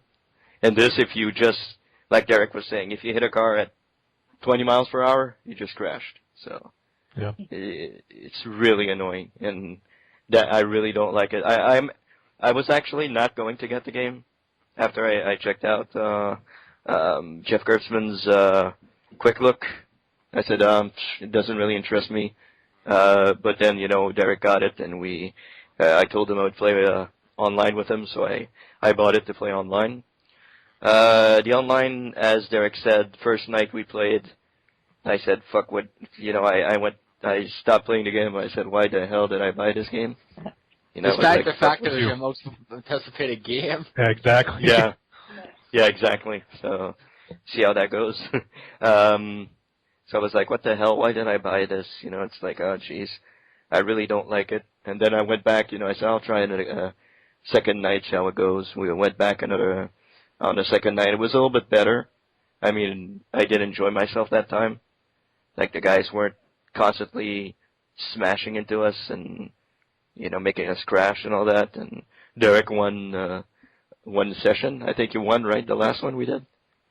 Yeah, somehow I ended up winning, even though I didn't win any individual events. But I won the overall thing, because I had the most points. Yeah. So, I mean, that was all right. I kind of want to play some more online, but I don't think I'm going to touch the single player. I still haven't finished Forza Horizon yet, so I don't think I'm going to touch the single player, at least for a while, that's for sure. With Halo 4 coming out next week, I don't think it's going to be on my priority list. Nope. So. Co-oping with me on heroic difficulty in Halo 4 will be your priority. No, we're doing veteran, dude. You mean legendary? Legendary, yes. Yeah, screw that. We're doing legendary. Okay, so I mean, that's, I guess, big disappointment so far, I would say. I thought it would be much more like Burnout Paradise, as Derek said. But it has a couple of things from Burnout, but not that much. Like, you can smash the billboards, and, it has speed checks and all that, but nah, not really. There's no Ferraris. Like, why is there no Ferraris? There's no Ferraris in the game, so. It doesn't have, like, any challenges now, does it? Like, set number of people go to this location, and, like, do jumps and all that there? Is there anything like that? That's the multiplayer. Yeah, there are. Yeah. Yeah, multiplayer. But, like, not like, yeah, but like in Burnout Paradise, you had, like, set number of things for each amount of plays you had. You said, go to this location, or do a barrel roll in this jump, or whatever, and things like that. No, there's nothing like that, is there? That's not in single player, that's a multiplayer. Yeah, that's what I meant, multiplayer now. Yeah. Yeah, there are in multiplayer. There are some stuff like that, yeah. Okay. I haven't seen battle rolls yet, but there are jumps and stuff like that you can do. Yeah, but just meant like the challenges, remember, like the different challenges you can do for each of the players, so and was like, lists of them now. I know you can probably do jumps and all that there, but I meant like the different challenges you can do. Yeah, there are. I guess in one session you can have like 5 challenges. Like 2 of them will be races, others will be jumps and stuff like that, so. Yeah, I've seen that there, but not like that. No, remember, like in Burnout Paradise, where if you had 5 players and then you had like 25 different sort of challenges. Okay, yeah, I got you. No, there's nothing like that. That's what I meant. Yeah, there's nothing like that. None in this game. Okay, that's pretty much me. Oh, you mean like a big list that you just kind of have ongoing the whole time? Yeah, remember like each of the number of players you had. Like if you had 2 players, you had a set number of lists. Yeah. Oh. No. They don't have that, no. Yeah, it depends on like the amount of people they had. Like there's 2-player ones, there's 3-player ones, there's 4-player ones, etc. Yes. No. Okay. Nope. That's me done with this. That's me not getting this game, because that's probably one of the main reasons why I like Burnout Paradise multiplayer. So if it doesn't, that's like, yep, I'm not picking this up anytime soon. It's not really you shouldn't really get it. I don't think so. I wasn't really interested in it anyway, though, so it's like, nah, I wasn't really thinking of picking it up anyway. Well, I'm not enjoying it. I much more enjoy Forza Horizon, which I played a little bit at the beginning of the week. I'm trying to get the wristband after the orange one, which I do not know which color it is. I think Steph would have a good idea. No, not pink. Did you? I don't think it's pink. I think I did pink already. So, I don't know if golden comes after orange. I'm not. Yeah, I think it's golden. I think it is. Yeah. Yeah, because that's the last. Because you do the final. I'm getting pretty close to the end of the game right now. So. So I've been doing that. I've also been Forza Horizon, not a whole lot. Like I played a little bit of Forza Horizon, but not much. Since I've been playing a whole lot of WWE 13, since the beginning of the week. Sorry about the noise, by the way. That's my little niece playing on the synthesizer that we have here. So sorry about the noise. So yeah, I've been playing a lot of WWE 13 game, which I didn't have much interest in, and then all of a sudden when they showed the stuff, I'm very sorry about the noise here. No, Sorry you're about all that. right. Okay. So once I started playing, this is really, how about you? I'm sorry about that. Darren, how about you go? You just go next, and I'll. All right, okay. I'll just let you. I'll let you go back to W13 later then. Okay, just go next. Yeah, because you're getting distracted there, Here. unfortunately. I got both Forza Horizon and W13. I just got them last night before I started work though, so I'll be playing both of them next week along with Halo 4 with yourself. I wasn't thinking of picking up W13 though. I was thinking of just renting it though, but like after seeing reviews and out there, and like some people saying, yeah, it's great. The attitude error mode's just absolutely great, and I was like, yeah, you know what, I'm going to pick this up though. And judging from what you said to me last night there as well, they seem to fix the problem that I had with it mainly, and that was the reversal system. Isn't that correct there, Dennis?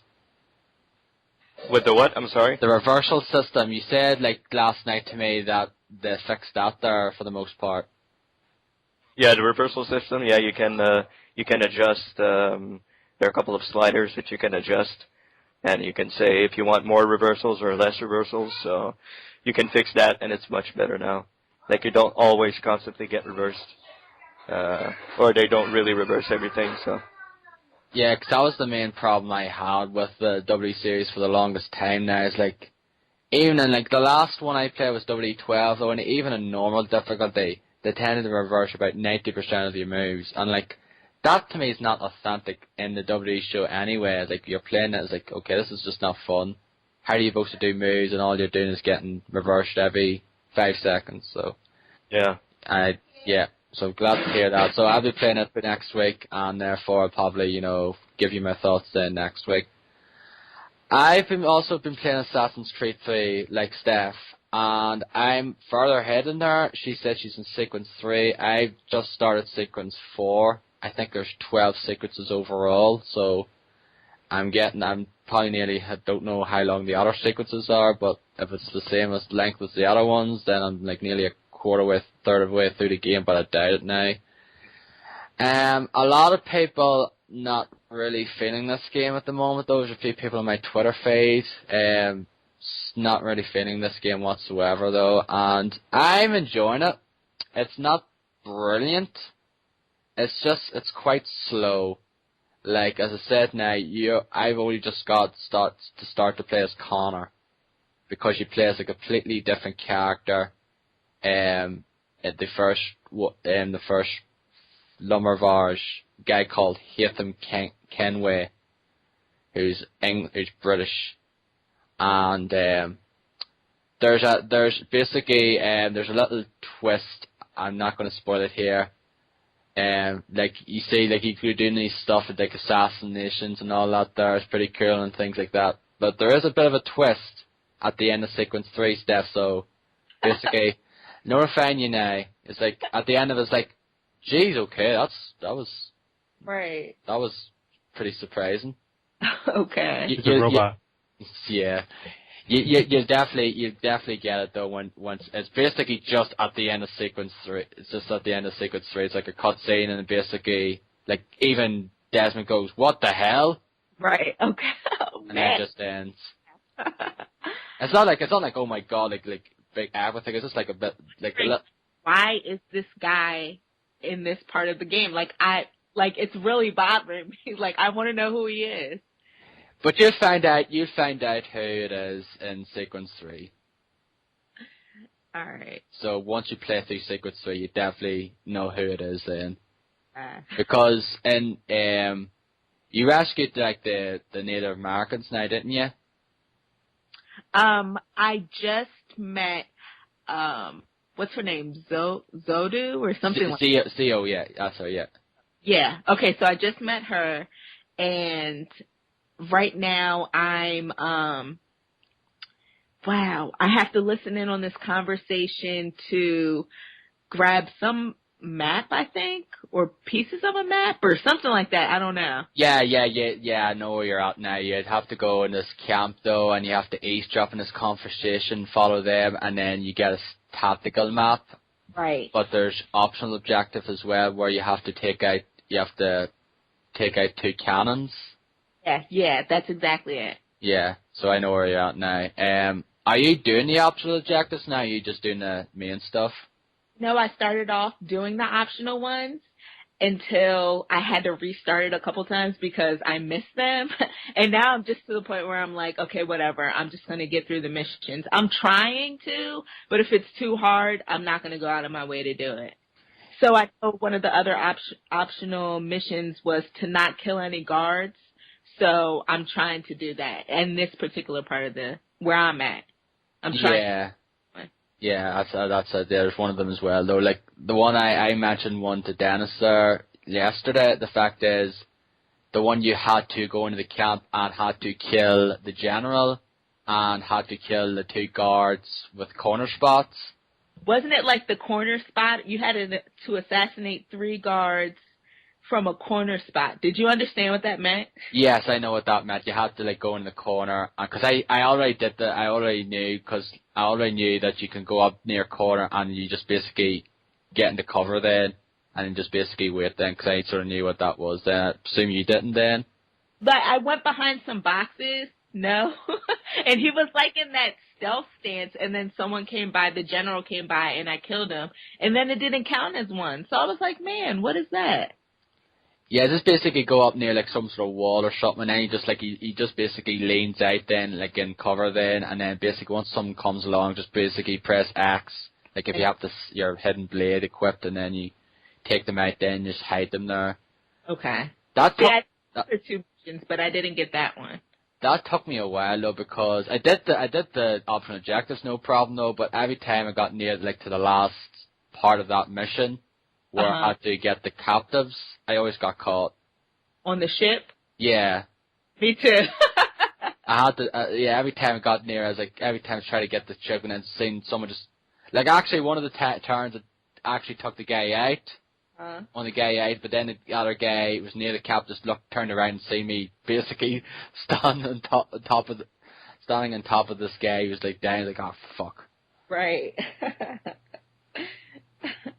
But yeah, I'm enjoying it though at the moment though. I do love the setting though. I do love the colonial America setting now, and I'm looking forward to seeing what New York's going to be look like now, because I haven't gotten to it yet. Just basically Boston and the frontier at the moment though. But I'm enjoying it at the moment though. I'll probably be playing more of it over the next week or so. Basically, just basically one, as I said, it's pretty slow though. Yeah, it is. So that's basically my warning to you, Derek, now. Yeah, my friend George said he's played like 4 hours and he hadn't even played as Connor yet. So he's having some issues with that, I guess. Yeah. But like as I said, yeah, he just plays a different character until like I already got the Connor now. It's Secrets 4, so. But you'll see anyway. It's still good. I played some more Spec Ops: The Line. I got to chapter 11. I could have had this finished though, but I just stopped playing it because of Assassin's Creed 3 and another game I'll mention soon. That game gets pretty dark. Sure does. Sure does. It's basically this bunch of these teams have to go into like Dubai and basically find out what's happening there with some of the things, and then you just find out this whole conspiracy with the people that are there. And I'm not going to spoil it though, but like this game is really just really played for the story though. The gameplay is alright, it's adequate, it's average though, but you're really playing it for the story though, and the story does get pretty dark. Like there's certain things you do and it's like, oh damn. Like there's certain like moral choices and throughout the game now, and like there's like a certain spot in the game, like you have to do this thing though, and then afterwards you find out what the consequences. Like, oh damn, I had to do it this way. There's no other way to do it, but I didn't. That's too bad. But it's an enjoyable game though. I'll have it probably finished as well because of like 4 chapters to go. I think 4 or 5 chapters to go after that. I went a bit old school. I forgot to mention these last week, but I played Ghosts and Goblins and Super Ghouls and Ghosts on the Virtual Console because I have them there. Because Angry Video Game Nerd did a Ghosts and Goblins video on YouTube. I watched it there, and I went aside to play them. And yeah, that game is fucking hard. And have you ever played the Ghosts and Goblins games or Ghouls and Ghosts? Yeah, I played Ghosts and I Goblins. attempted to. And died. Yeah. Ghosts and Goblins is not an easy game. I remember playing Super Ghouls and Ghosts, like the Super Nintendo version, of course. And that is that's the first game that I remember playing, like staying up. I remember staying up to like 20 to 1 in the morning playing that game. And this was like when I was like before my teens, pretty much.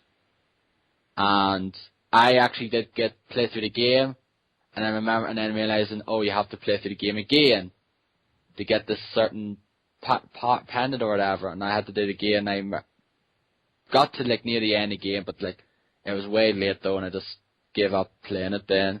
So I did. But it's a great game though. It's just very hard. Both of them are very hard. Yeah. Sleeping Dogs, which I know Dennis, all of you have played and very much enjoyed. Yep, indeed. Very good game. I only played I played about 30 minutes or so of it though. Like I'm still not that far into it though. I did like the favor missions where you basically catch Tiffany with this other fella. Yeah. And basically like called her out on it though. And the thing is, as soon as that mission ended though, I just basically went up to her and like slammed her down. She was like laying dead or something. Okay. So, did she actually come back later on or what? Do you know? I don't think so. No, I think that's pretty much the end of that. Yeah.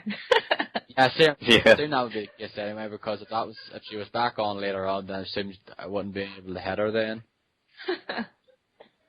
Yeah, but that game is very enjoyable. I do love the graphics on the PC version though. Absolutely excellent though. Yeah, very good. I'm not going to get the DLC for the same reasons as Dennis. No. It's because of that jump off quick look, which was the best quick look, one of the best quick looks ever. Just taking ages trying to get it to work, and then it worked all of a sudden, and it looks interesting though, so it does anyway. I heard it's not very long though, so I'll pick it up though once I finish the main game. Tom Clancy's Ghost Recon Future Soldier, which I know you played a bit of, Dennis, and what did you think of it? The Future Soldier? Yeah.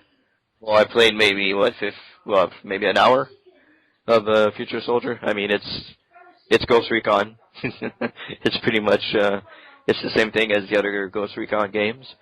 I really didn't go too deep into the game, so I don't really have an opinion. It's all right, but other games came along, so I stopped playing that game almost immediately. I got it to play co-op with a couple of guys, and they didn't like the game, so they stopped playing it immediately. So I didn't play any more of it. Yeah, I got the PS3 version for rent from Lucasfilm because it was in my queue, and I decided to check it out then. I played like the first 2 missions from it though, and it's alright. It is like decent enough now, but it's not a game that you'd basically pay full price for, but I believe it's pretty cheap now anyway. Yeah, and it is. Really fast on that one. Yeah, not to mention the fact that it was delayed numerous times. Yeah. Yep. Because remember that Splinter Cell Conviction had a beta for it? Yeah, that's true. That's true. That came out, 2 years ago? Yes. Yeah, and I think the beta was always not till a few months before it actually came out then. Yeah. For the games. Yeah. I also have the PC version that's still sealed. I haven't even opened it. Got it with my computer, so. Haven't even tried it yet. Yeah, so maybe it might look better than the 360 version then. Of course. Well, I'm pretty sure it does. Yeah. But it's a good game though. It's just basically, I do like some of the like looks of it though, and I do like the whole sync shot and stuff like that there. Yeah. Make some of the parts of the game look pretty easy then. Yeah. But you still get certain parts of it you do still get caught though, and still a bit bothersome though, but like nothing too bad now. But yeah, the checkpoints are pretty good. The checkpoints are pretty generous, so yeah, there's not a lot of problems with that. yeah, they're dead on. They're not like Halo now, which is a segue into the next game I've been playing, and that is Halo Combat Evolved Anniversary Edition. I think I don't know why though, but I just really got the Halo kick though, mainly because I watched some of that Halo 24-hour marathon that Giant Bomb did, Drew and Alexis did for it. Mhm. And I just basically want to play the first Halo again because I never actually finished it. I got to like the 8th mission in it though, and never went back. And therefore I decided to get Halo Combat Evolved Anniversary Edition. Got it for like £14 odd on Amazon, and used Amazon Prime to get 1 day shipping because I got a 30-day trial for it, which was great. So it's Halo. If you ever played a Halo game, then you know what you're getting here though. But I do have to say that the remake does look nice. It does, right. So playing the different with the different graphic settings now, like the more up-to-date version does look nice. So on Halo 4 looks nice as well. And any of you's getting Halo 4 besides myself and Dennis? No, I'll Not get right it. away. Yeah, my son wants it. I don't really play Halo, but I'll end up getting it for Christmas for my son. Like I bought him that Halo, what you just said you got, what was it, Halo CE? Yeah, Halo Combat Evolved Anniversary. I got him that for Christmas last year. I mean, he really likes Halo. He plays that with his little middle school friends, so he'll get Halo 4 for Christmas. Yeah. But me, I'm not into it. You're not into the Halo series, yeah. There's people like Ben from Radical Rascals, he's not into the series either though, so. But yeah, it's like I like the Halo series. I don't think they're amazing now, but I do quite like them. They're just really fun, just run and gun, shooting, the Covenant. But I pre-ordered. It's actually been shipped though, so I'll probably get it maybe Monday. Yes. Lucky you. But the fact is, but lucky you, you might say that, Des, but the fact is, I won't be here. Oh, that's right. You're not there. I won't be back until Tuesday evening though. Yeah. I'll just basically say it here now because I'm going to Edinburgh tomorrow, and I'm going to see the Distant Worlds Final Fantasy concert, which I'll mention, like I said, next week, and talk all about it there, and I very much can't wait for it. It's going to be I cannot wait for it.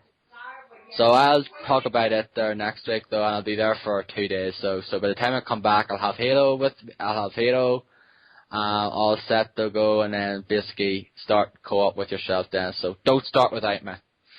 Okay, I'll wait for you. Yeah, I'll be back on Tuesday evening anyway. So by the time you're up and like all set, I'll probably be back ready to go then. So, and we played. Yeah, well, I won't be up at 6. Don't worry, I'll be up a little later than that. Yeah. Well, it's like evening my time anyway, so it'll be like 1 p.m., 2 p.m. your 1 p.m. your time, I guess. Okay, that's perfect. Yeah. But yeah, I played for the first 2 missions, so I'm playing on Heroic, and it seems alright thus far anyway, so. It's a very good game. Yeah. It's a very good game. And finally, I played a game on the iPad, which a few people I follow on Twitter have been talking about, and that is called Punch Quest.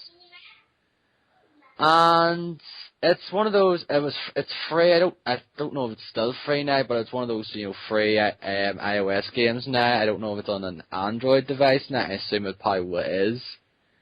I don't know how I can explain this game now. It is kind of still like it is one of those run forever kind of games though. But you go around and you basically punch these like mommies and different enemies, and try to not get hit by them, and pretty much try to go as long as you possibly can and level up, and you have hearts So you basically have energy though, and every time you get hit by an enemy, you lose your energy now. So it's not one of those, oh, I get hit once, that's me done. Have to start again. But look on YouTube though, it's a very enjoyable game. It looks nice and nice little sprite work for it. Like looks like a 16-bit game, so it does. So I recommend checking it out though if you haven't. I got it for free. I played it once and I haven't tried it again. Yeah, so I think it's still free anyway. So it is. So check it out if you're up for it though. But that's pretty much all I've been playing now. So it is. So I'll definitely be playing Halo 4 next week and some of those other games though. So me and Dennis will talk about Halo 4 next week. I think we'll just go into the stuff we've been watching now because. No, I think I'm ready to talk about WWE 13. Aye, go ahead. Yeah. So there's a little bit less noise. There's still noise, but there's a little bit less noise. So I could talk a little bit about WWE 13. So yeah, I wasn't very much looking forward to the game, but saw a couple of things online, and I got really interested into the Attitude Era stuff. So that's the first thing that I played when I popped in the game. And you start off as you play the Generation X storyline. Like you start off, it's Shawn Michaels, and who does he fight in the first? Mankind. Yeah, he fights Mankind, and then Hunter Hearst Helmsley comes in, and then you start fighting the Undertaker. There's all sorts of events that happen in between that. You get to fight in the Bad Blood Hell in a Cell match, the one which Kane actually appeared for the first time. Like he comes down the ring and he just rips off the cell door and opens the door and then just goes in and faces the Undertaker and chokeslams him. Well, it's not Tombstone. I think he tombstoned him as well. He tombstones him, yeah, that's right. And then you get to play as Shawn Michaels, and you pin him really easily then, and you get the win and all that. So you get to play through a couple of historical matches. You get to play through the WrestleMania 15, Stone Cold Steve Austin versus Shawn Michaels. You mean 14? And, 14, sorry, with Mike Tyson. Mike Tyson is actually there at ringside, and he goes around the ring and comes in and does the fast count. When you pin Shawn Michaels. So it's really, really cool. Like you relive all of those moments throughout the history. I'm actually my next match is the infamous Hell in a Cell match with Undertaker and Mankind, where Undertaker throws Mankind off of the cell down to the table. So I think that's been seen about 1 billion times by everybody. So yeah, that's one of the classical matches there. You've never seen it? No, I didn't watch WWF back then. I watched WCW. Well, you never seen that moment though? Jeez, that's synonymous with wrestling. Yeah, that's a classic. That's one of the classic things. So that's one of the classic moments from WWE. There's a couple. There's a Montreal Screwjob, which is actually in the game, which was awesome to play through the Montreal Screwjob. I was actually there live when it happened, and now to play through that live. To play through that. Remember where you were sitting? Yeah, I actually saw myself in the game. I'm kidding. Like, hey, there I am. Digitized version of Dennis. Yeah. No, well, you actually, they say Montreal, Quebec, and Molson Center, which it was known back then. And you get to fight as Shawn Michaels, and you have to get through all these checkpoints to win the match. Like you have to put Bret Hart in a sharpshooter. You have to, I think it's super kick him once or something like that. You have to do certain objectives though to basically recreate the match itself though. Like in the WrestleMania 14 when you basically I think you have to stun Michaels and then pin him afterwards to recreate the ending to that. Yeah, exactly. And then at one point, Vince McMahon comes down to the ring, and if you've completed all the objectives, you see Bret Hart spit and Vince McMahon's face, and then he does the WCW sign afterwards. Oh, I have that in.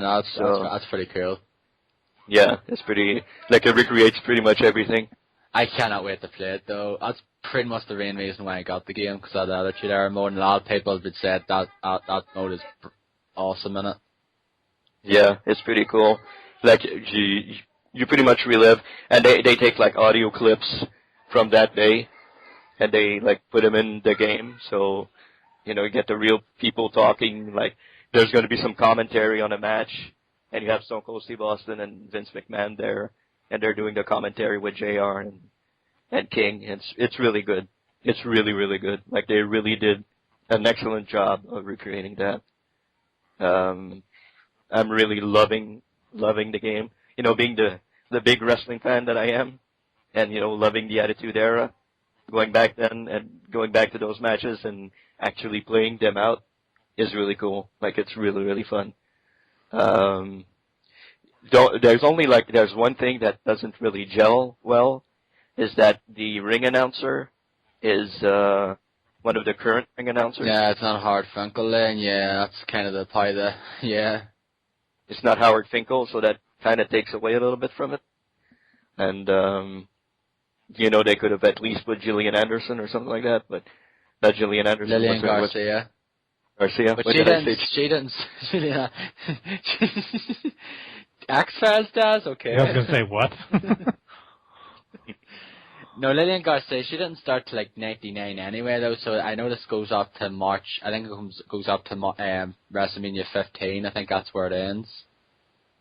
Yeah, well, you go through all the different wrestlers. Like it's gonna you go from one storyline to the next. Like you go from DX to Stone Cold, and I went from Stone Cold to the Brothers of Destruction, like Undertaker and Kane. And I know there's The Rock in there somewhere. And I think Mankind is in there as well, I guess. Mankind, yeah. I know you go through the Nation of Domination storyline with The Rock and Farouk and all that. So it's very interesting. It's very, very. If you love that era and you want to relive all those things, it's really cool. It's a really, really well-made game. The gameplay's pretty good. They changed the layout of the buttons a little bit. Like it's different. The layout is different, but I think it plays very well. A lot less reversals, Darren. So.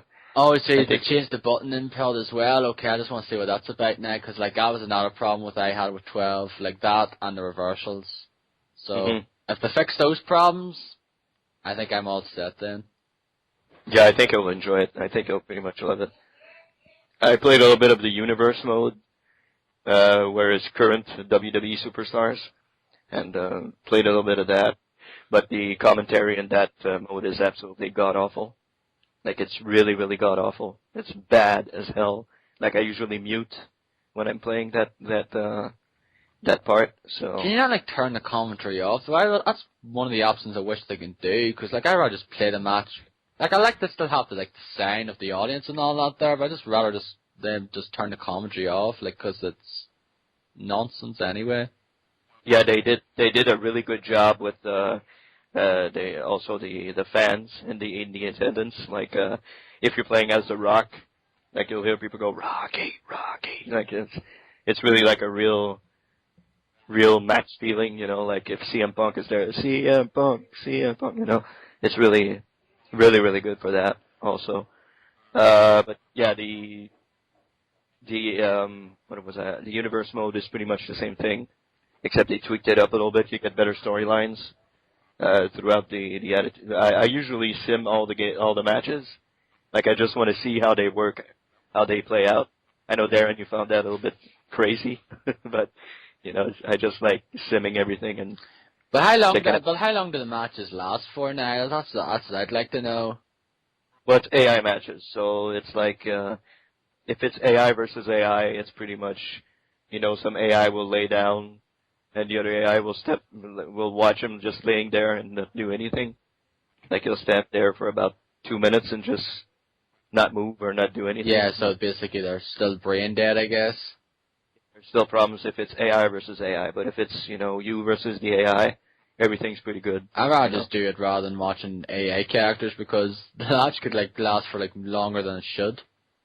Yeah, you can simulate the matches also if you don't want to watch. Yeah, you can just like skip them and just basically random the winner then. Mhm. Okay. Yeah, it simulates the winner and the storyline and all Yeah. that. So I never tried the universe mode. Like I only rented the one last year though, but like I know you quite got into it last year, the WWE12, the universe mode in it. I really enjoyed that. You know, I mean, you can put any wrestler you want in the universe mode. So I have like Gangrel in there and like old superstars like Rikishi and Too Cool. They're all in the universe mode. Like I know Gangrel just won the United States Championship, and you know it's kind of crazy. It's kind of weird, but you know it's fun. It's for all. I really enjoy that mode personally. So yeah, it's a really good game. They really did a whole lot of better tweaks to the game, and I think it's one of my favorite games so far this year. Gotta say the Attitude Era stuff is great. It's really outstanding. So Sounds like it's the best wrestling game in a while, then. yeah, it got very good reviews pretty much everywhere. So outstanding reviews. I think Alex gave it 4 stars. Yeah, he actually liked it, so there you go. That goes to show it must be actually quite good then if he liked it. Yeah, he's a big critic of wrestling games, so it's pretty cool to see him give it 4 stars. It's a really good game. I'm sure you enjoy it. You'll love it. Yeah, I'm gonna I'll probably play some after we're done here then. Yeah. So I'll let you know next week anyway, folks. But I'm very much looking forward to playing the Attitude Era mode because I am a huge fan of that. That's pretty much around the time I really got into wrestling myself. Mm-hmm. And I love that. Like I go on YouTube from the time to time and watch like old moments I really enjoyed from those times and certain matches and that there, and like I've got the box sets for I've got the box set for SummerSlam anthology, the Royal Rumble anthology, and like the WrestleMania one. So sometimes I watch the old pay-per-views around that time as well. So that's pretty awesome. So anyway, last topic here now is what we've been watching. So Steph, we haven't heard from you from a while. So what have you been watching? Mostly Walking Dead. I think I'm up to date. Have you guys have watched it, right? Derek and Dennis. Yeah. Yeah. So they went into Woodbury, right? Was that the latest one? Yeah. Yes. No spoilers now, Stephanie, because I'm not there yet. Just basically give hints now if you wish, though. Oh no, I'm not gonna spoil for you. I'm just really liking it. It's pretty awesome. I was a little confused because I'm reading the compendium at the same time, and I hadn't gotten to that part yet, so I was a little confused, like what in the world is going on. But yeah, it's pretty awesome. I really like that series. I wasn't too hot on it with season 1 was okay. Season 2 got a little better, but I think this third season, I mean, there's just a lot more action and more character development so far, I think. So really enjoying that a lot.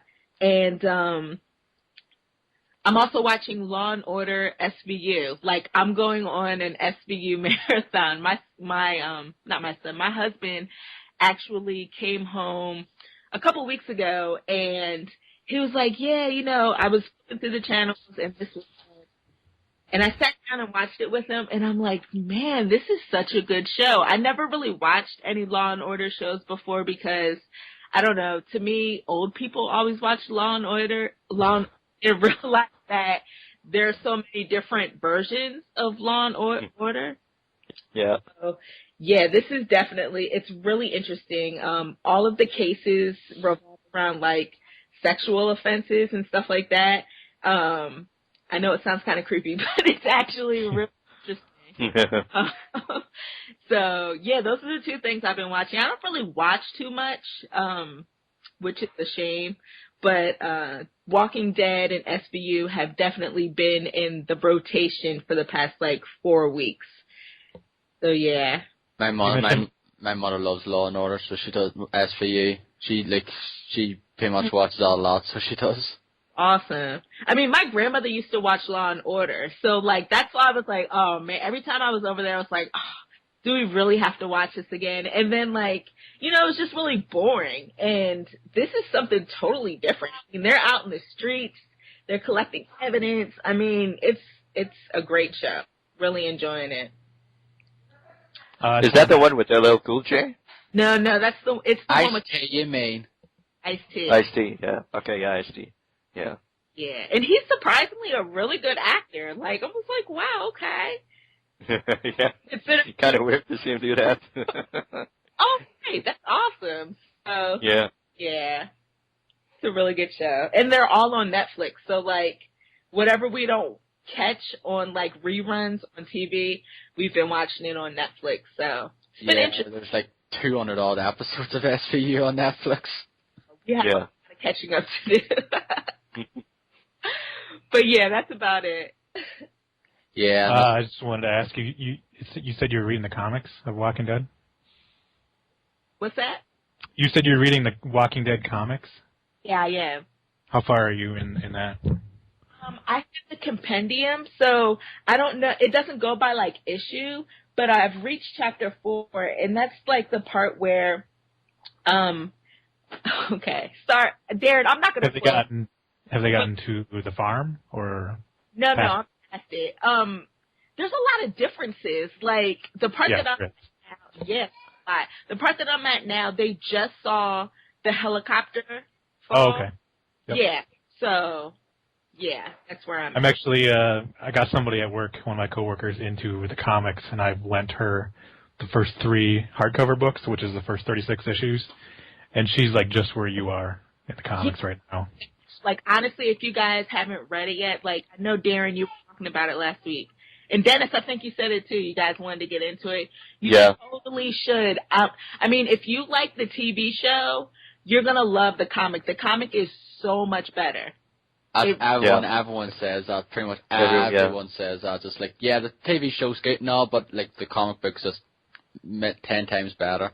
Yeah, because I'm trying to finish it up so I can give it to my husband, because he really wants to read it, so I don't know why he's not a reader, but, you know, I was like, okay, I'll finish it so I can give it to you. And honestly, like, I want to tell him all of the differences that are going on between TV shows.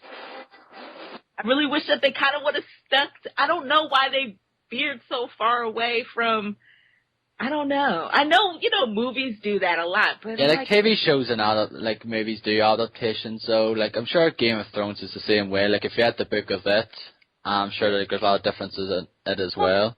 Oh yeah, there is. Yeah, a ton. The comic just seems more interesting. I don't know. Yeah. It's good though. You guys really should check it out. Yeah, I will. Yeah, I'm going to see if I can find it in Edinburgh next tomorrow, like Monday. Want to go around and see if I can find it there. So I just have to try to find Compendium 2. I heard it came out, but my local... So I'm probably going to have to order it through them or try to get it on Amazon or something. But yeah, it's awesome.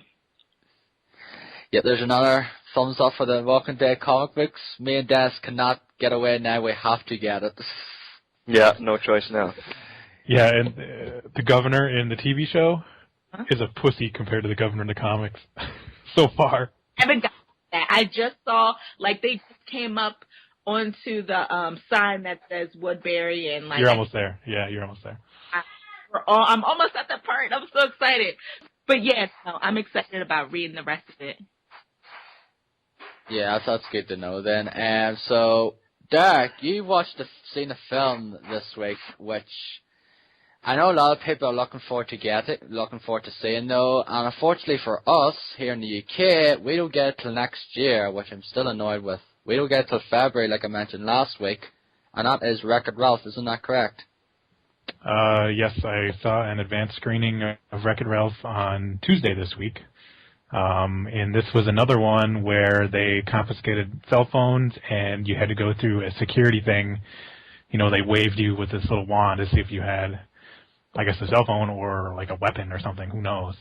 Now, this was a different theater, but I think it was the same company that did the did the previous movie where they did that, which was Frankenweenie, that I saw a few weeks ago.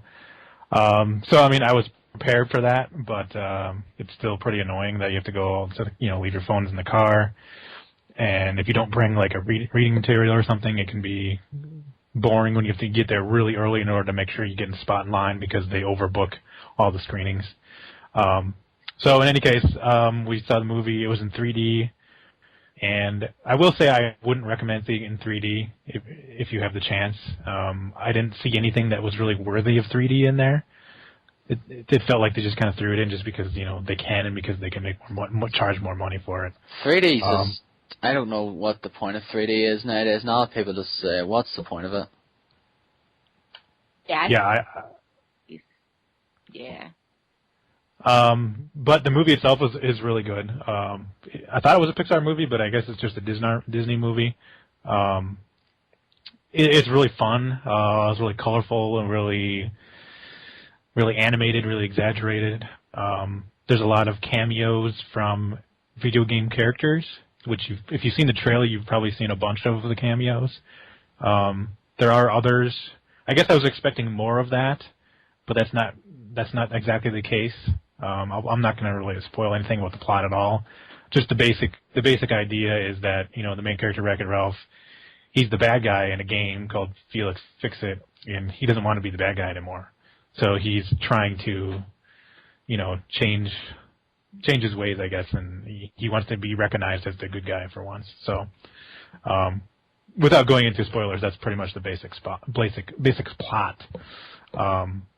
But it's really enjoyable. I highly recommend you see it, especially if you like video games. But even if you don't, there's a lot. It's good. It's a good story. Some good character development in there too. Yeah, I know you and Stephanie and Dennis are going to say it later on today, so they are hence why this is being recorded a bit earlier than usual. And hence why I have screaming kids in the background. Yeah, they'll like it. That's for sure. Yeah. And you'll like it too because you'll pick up on all like the video game references and stuff. Yeah. Yeah, I'll definitely see it when it comes out here in February though. I'm just still annoyed with that there fact though. Like you think they'll put it out before like holiday, like Christmas time, then that'll be the perfect time for take your kids to see this kind of film, like cutesy cartoon game, but cutesy cartoon. But nope, put it in the dead season. Yeah, that sucks. It's kind of like Toy Story, like the basic idea of it. So keep that in mind. That's from Disney, so yeah. Well, that's like Disney Pixar though. This is just Disney. So. Yeah, I know. But I am looking forward to seeing it anyway, though. Well, that's pretty much it. I haven't really watched a whole lot of anything else, other than the typical weekly stuff. So. Dennis? Yeah, I've watched Walking Dead episode 3 of season 3. I won't go into detail. Won't talk about it much. But they got to Woodbury. The governor's introduced. And I'll keep it at that. That'll be that. I don't want to spoil anything to anybody. So, pretty good episode. Pretty great. So I've watched, besides that, I haven't watched anything. I'm going to see Wreck-It Ralph a little later on. That's why I did tremendous noise in the house right now. Since I'm not going to see that alone. So, yeah, that's pretty much it. I haven't watched a whole lot more than that this week. So. Well, I'm the ones who pretty much, sharing the thing then, because I've watched a few films this week and a few shows. So I'll get into what I've been watching here.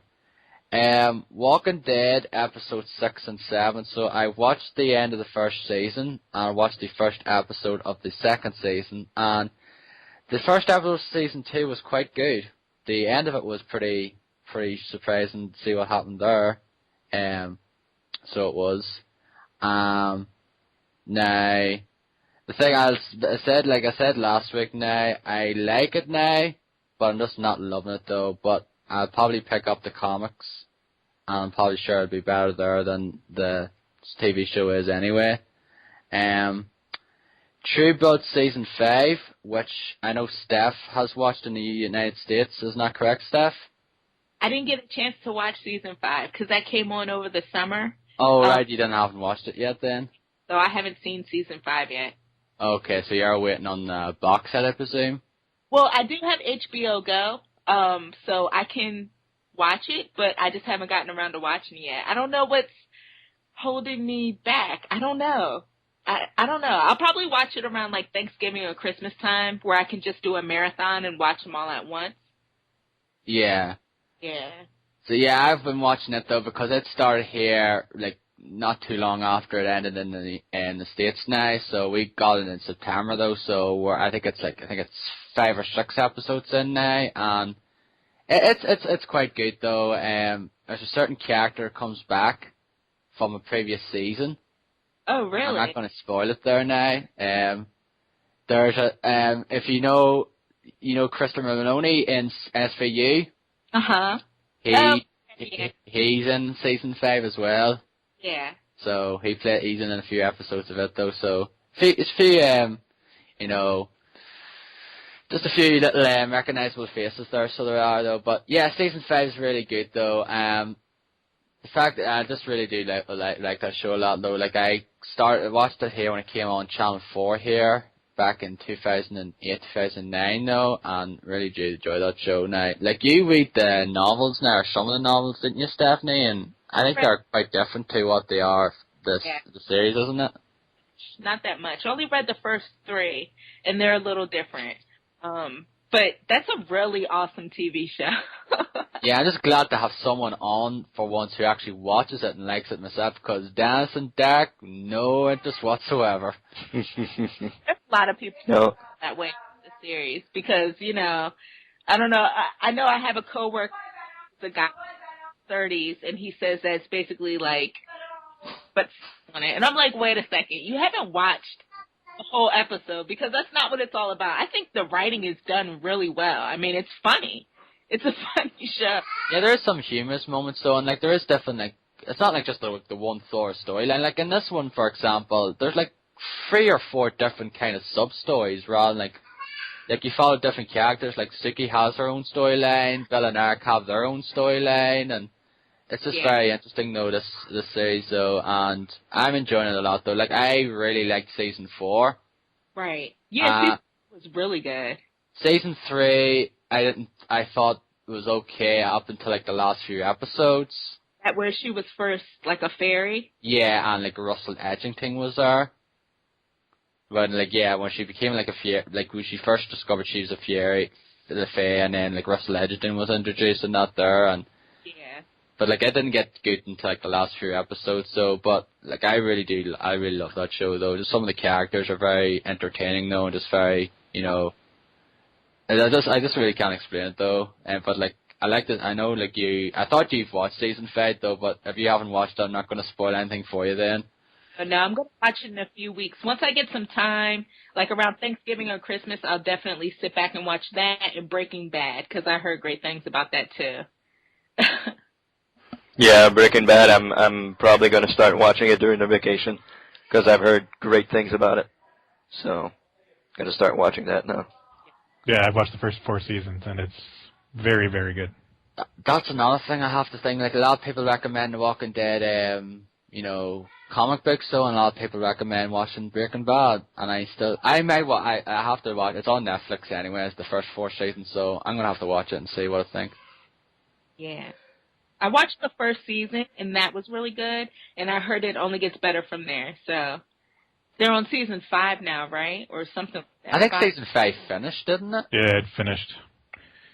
It finished during the blackout of AMC on Dish Network, so I missed it. And that's I think that's the last season they're doing as well, isn't it? I think it's over. But I think they are doing another season. Oh, they are? Okay. About it, yeah. Okay. I think it's because it's quite a popular show though, and people just want to see more of it though. Yeah. Yeah. Because it does like I know it does well. Like a lot of people really like it, so definitely have to check it out now. I watched a few films. Halloween was this week now, as we all know. It happened Wednesday though, and I watched a few films to sort of what's kind of celebrating away now. But I'm not really into the whole horror genre per se. Now I wouldn't go out and watch some of those like scary films, you know, like Saw or like, you know, Halloween and things like that. I'm just not really into that genre whatsoever, though. But there are a few films that are set in the horror genre or more like horror comedy genre that I do like, and one of them is Army of Darkness. And Bruce Campbell at his, I guess, finest Evil Dead series, though. And like I watched it with my father on Halloween, though, and it's just a fucking ridiculous film, though. The plot synopsis is it's the third in the Evil Dead trilogy. It's named different, of course. Basically, he's set back into like kind of medieval times, and he basically is like this predicted one. He has to get the book known as the Necronomicon. Necronomicon. Yeah. Very hard to say that. Try to say that when you're hammered. And basically all sorts of, you know, kind of humor and shit hits the fan and stuff like that. There's not like a long film now, and there are two different versions. There's the theatrical version and there's the director's cut, and both of them have completely different endings. Yeah, that's true. And I watched the director's cut version. Now I just asked, have you seen both endings for the film now? Yeah, I have the Blu-ray. I've seen both of them. What about you, Derek? Yeah, I don't remember them in detail, but I have seen both. Have you watched it, Stephanie, now? No, I've never seen it. Alright. I'm not basically, they are completely, I'm not going to spoil it now, but they are completely different endings. Like, one of them is just basically, kind of like, comes like it's sort of a bit of an aftermath to what happened, and then I was basically, because he screwed up on something, and therefore, something happens then. So that's basically all I'm going to say. But I really like that show anyway. Yeah. From Dusk Till Dawn, which is kind of like two films in one. Because the fact is, you do not realize what this film's kind of like going to be until like an hour into it. You think it's just going to be some sort of like, you know, thriller, dramas kind of thing, say, like whatever. And then you get to like when they're at the bar, I was like, oh wait a minute, it's a fucking horror film all of a sudden. With vampires and shit. I really like that film though. Like, one? Aren't there like 3 movies? Yeah, there's 3 movies, and I think I never seen the other 2 though, but I'll probably assume they're crap. Right. They're probably like those, you know, direct-to-video, direct-to-DVD. Yeah, it's not the same actors, I think. Yeah, it's just, well the fact is, like, yeah, it's like, you know, George Clooney's in it, Quentin Tarantino, you know, Juliette Lewis, Harvey Keitel, Danny Trejo, you know, Cheech Marin, and like just a bunch of, you know, a bunch of recognizable faces anyway, though. Yeah. But I really like that show, though. It's a great movie. Yeah, and I think it's one of Robert Rodriguez's first film. Yeah, he did the Spy Kids series, and a few other films as well. I think he did he directed Sin City, didn't he? I think so. Yeah. Yeah. I think it was him. Yeah, I think he did that as well, which I really like that film, so I do. And Harry Potter and the Deathly Hallows Part 2, I watched as well. Mm-hmm. I love the Harry Potter series, so I do, and I don't know, I just watched it there again. It's like, yeah, I like this one though, but I don't know. Like, I think Goblet of Fire is still my favorite film. That's my favorite. But the fact is, it's one of my least favorite books. Oh, but, really? Yeah, I like all of the books now, but that's one of my least favorites. But the fact is, it's one of my least favorite books, but it's one of my favorite. It's my favorite of the series. But the thing I just like the way it flows along in that one now. Like, the Order of the Phoenix film, I think is just, I'm not a big fan of it. They just took so much out of it from the book. Yeah. Because the book is so big, and the film's like 2 odd hours.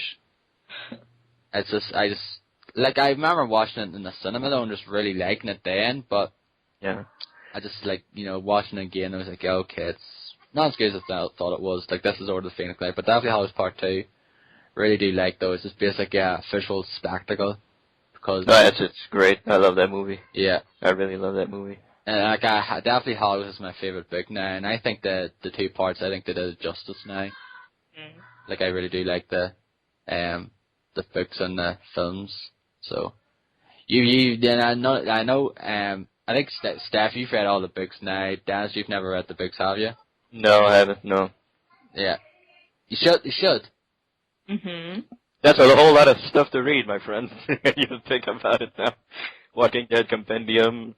I still have Game of Thrones, the whole book series to read. But Man. but Harry Potter's a lot more tolerable to read now rather than like the Song of Ice and Fire series. Yeah. Like the first few books are like only 200 pages odd, 200 300 odd pages, and then like the next book is like it's the rest of the books are like kind of like over the 600 mark. Oh, wow. So they are then. So. But I love the books, so you should track them out. You should try to read them, because there are certain things that are way different than the films, though. Yeah. They're a lot better, though. Like, I honestly do prefer the books, so of course. And finally, like, I watched this, Walking Dead episode 6 and 7, I mentioned, I think, already. I finally watched, I forgot to mention this last week, I watched the 40-year-old version as well, which I really like that film. It's a good comedy by Steve Carell and Yeah, that's a great movie also. yeah, That's really fun. yeah, Seth Rogen's, and I think that's the first film I seen him in, so it is. Yeah, I think it is his first movie. Elizabeth Banks is in it as well, and a bunch of other, Paul Rudd as well. It's a very, very enjoyable film, though. I really do love that film. Have any of you seen it, Derek or Steph? I have. Oh yeah. My husband loves that movie. It's funny. Yeah, and so yeah, really do enjoy that film anyway. It's just basically, I think probably a lot of people have seen it already. It's basically the title says it all. It's a guy who's 40 years old and he's a virgin, and then his co-workers try to get him pretty much laid.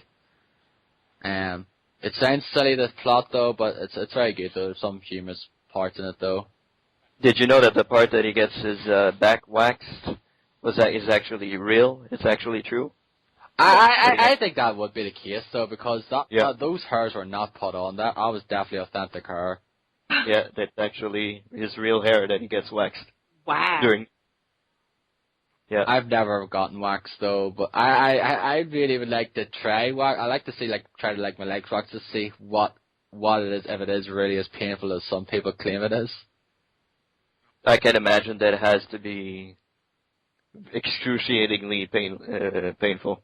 That's what I can imagine. Because the fact is, it's like you're getting hair which are attached to your body, ripped out of your body, out of your skin. I'm sure that's going to be pretty sore. I think it depends on how much hair you have. Because, I've got my eyebrows waxed, and that doesn't hurt. So, but I can only imagine, if you're a dude and you're getting your back waxed, I mean, that's crazy. Yeah, really, really hairy now. It's going to be a fucking nightmare for some people then. Is Georgie Animal Steel hairy? Yeah, or fucking Prince Albert and WE as well. Or was it fucking or Tensei now? Yeah. So I can't imagine I don't have any hair on the front or the back, but I can't imagine that really must hurt as hell getting that waxed. Jesus, that must be woo. I can't imagine. I cannot imagine. Yeah, but it's a good film anyway, though. Yeah. And that's pretty much all I've been watching here, because I know Dennis has to go pretty shortly now, so I think we're going to wrap it up here. So yeah. Yeah. Just basically before we go, first of all, thank you very much for joining us, Stephanie. No problem. Thanks for having me, guys. Basically before we go, I'd like to plug your channel and where you can find you. Sure. My Twitter is Twiddle Dee and Twiddle Dum. StephsTooDef. That's my Twitter, and my YouTube is StephsTooDef. Yeah, it's crazy. Someone already took up StephsTooDef. I don't know why, but yeah, that's it. Okay, that's stupid. Yeah, and the fact is that I never used the channel as well. That's exactly right. Yeah, I hate those people though. I want to use this name. Oh, someone already has it. It's the same with Twitter. Yeah. Some people, you want the name, it's oh darn, didn't get that name, and then all of a sudden someone else has it, and they never use it. Yeah. The bloody point. I was very lucky to get D-Boy done, actually. Yeah. Yeah. Everywhere else where I go to subscribe on websites or everything, it's always taken all the time. Yeah, same with me, like with Dow. I just put in Dow, though, and it's usually, you can't, someone's already used this, I have to put like a Dow 85 or a Dow M85 or something along those lines. Yeah. I'm sure Derek's alright with Gigastorm Z now if he uses it for his username for a lot of places. Pretty much, yeah. So you're, I've had Gigastorm taken, but not Gigastorm Z. yeah, that's more of a unique name than, you know, D-Boy and Darrow and that there. Yeah. So yeah, you're on Facebook, aren't you, Stephanie? Yeah, but I never really use it. Just because I don't like the whole concept of Facebook. I don't want to know what everyone is doing at every single second. Like, I don't want to know one of my friends went to go eat at Starbucks, you know? Yeah, I have a problem with Facebook. Yeah, you're like myself then, and you have it, but you just don't really use it. I don't really use it. Yeah, so you're like myself then. I don't use it. I just basically signed up just to fucking please these two people, but that's it. I mean, I do it every now and again, but for the most part, no. I'm always on it. Well, not always, but I post a lot of pictures there and See, that something. like, I don't mind picking stuff, but like when someone's constantly like tagging everywhere they've been, you know what I'm saying? Like, it gets annoying. Yeah, I know what you mean. You know? Some people are like that and the same on Twitter though. Like some people just basically say everything. Like I'm at this. Foursquare. Yeah. Like what the fuck's that? Like who cares? I don't care if you've been here. I'm the mayor of 45. I'm the mayor of Hampton Street, Boston, or whatever. It's like okay. Like who cares? I don't care. 5 people will care. Yeah. That's pretty much it. Yeah. I don't have anybody like that on Twitter, so I'm happy. Yeah, I don't really see a lot of people use it nowadays, though. But I remember when I sort of first started out in Twitter, like 3 years ago, coming. It's like a lot of people were like that. Yeah. Died down, thankfully enough. But anyway, with us now, you can follow us on Twitter. I am DowM85. I'm D-Boy Deb. I'm Gigastorm Z.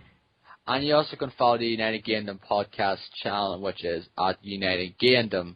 And also you can follow us on Facebook group. We post, I post the episodes there, and on Twitter, of course.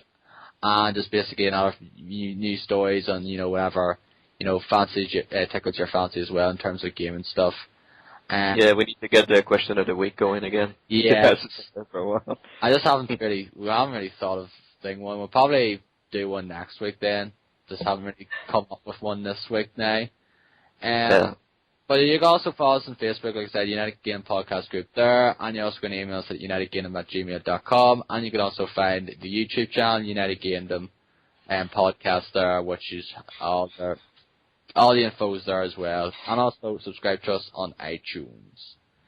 So, anything else before we wrap it up, people? I think that's pretty much it for this week.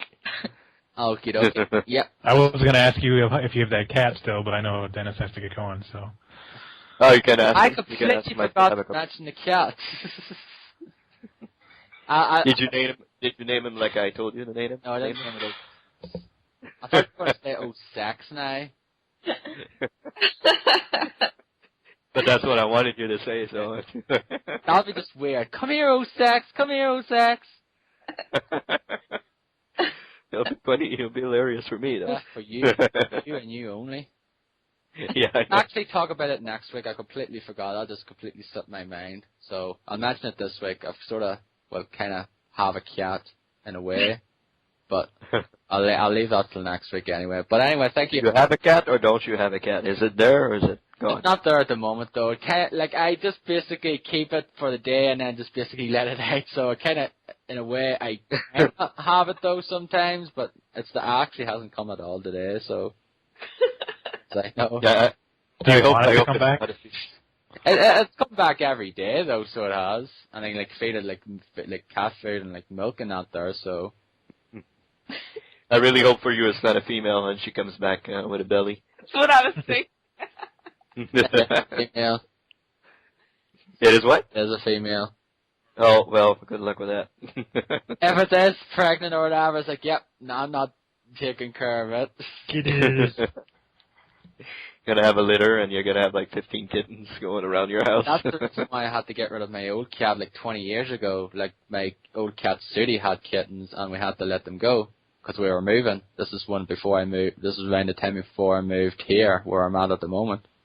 Mhm. So, but anyway, that's pretty much the take of it anyway. But anyway, thank you all for listening. Thank you, Steph, once again for dropping by. And Yes, thank you. are you are you on the Rad Rascals tomorrow? Tomorrow I am. It's a podcast full weekend for me.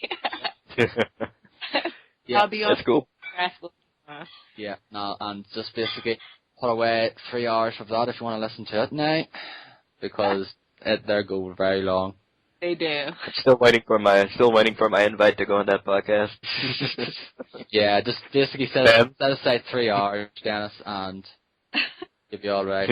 We do 3 hours here sometimes, so, but that's 3 hours of stuff there. But it's a very interesting podcast, to say the least. Yeah, Anyway, it is. thank you all for listening, and we'll see you all next time. Ciao, Bella. Goodbye. Bye-bye. Bye.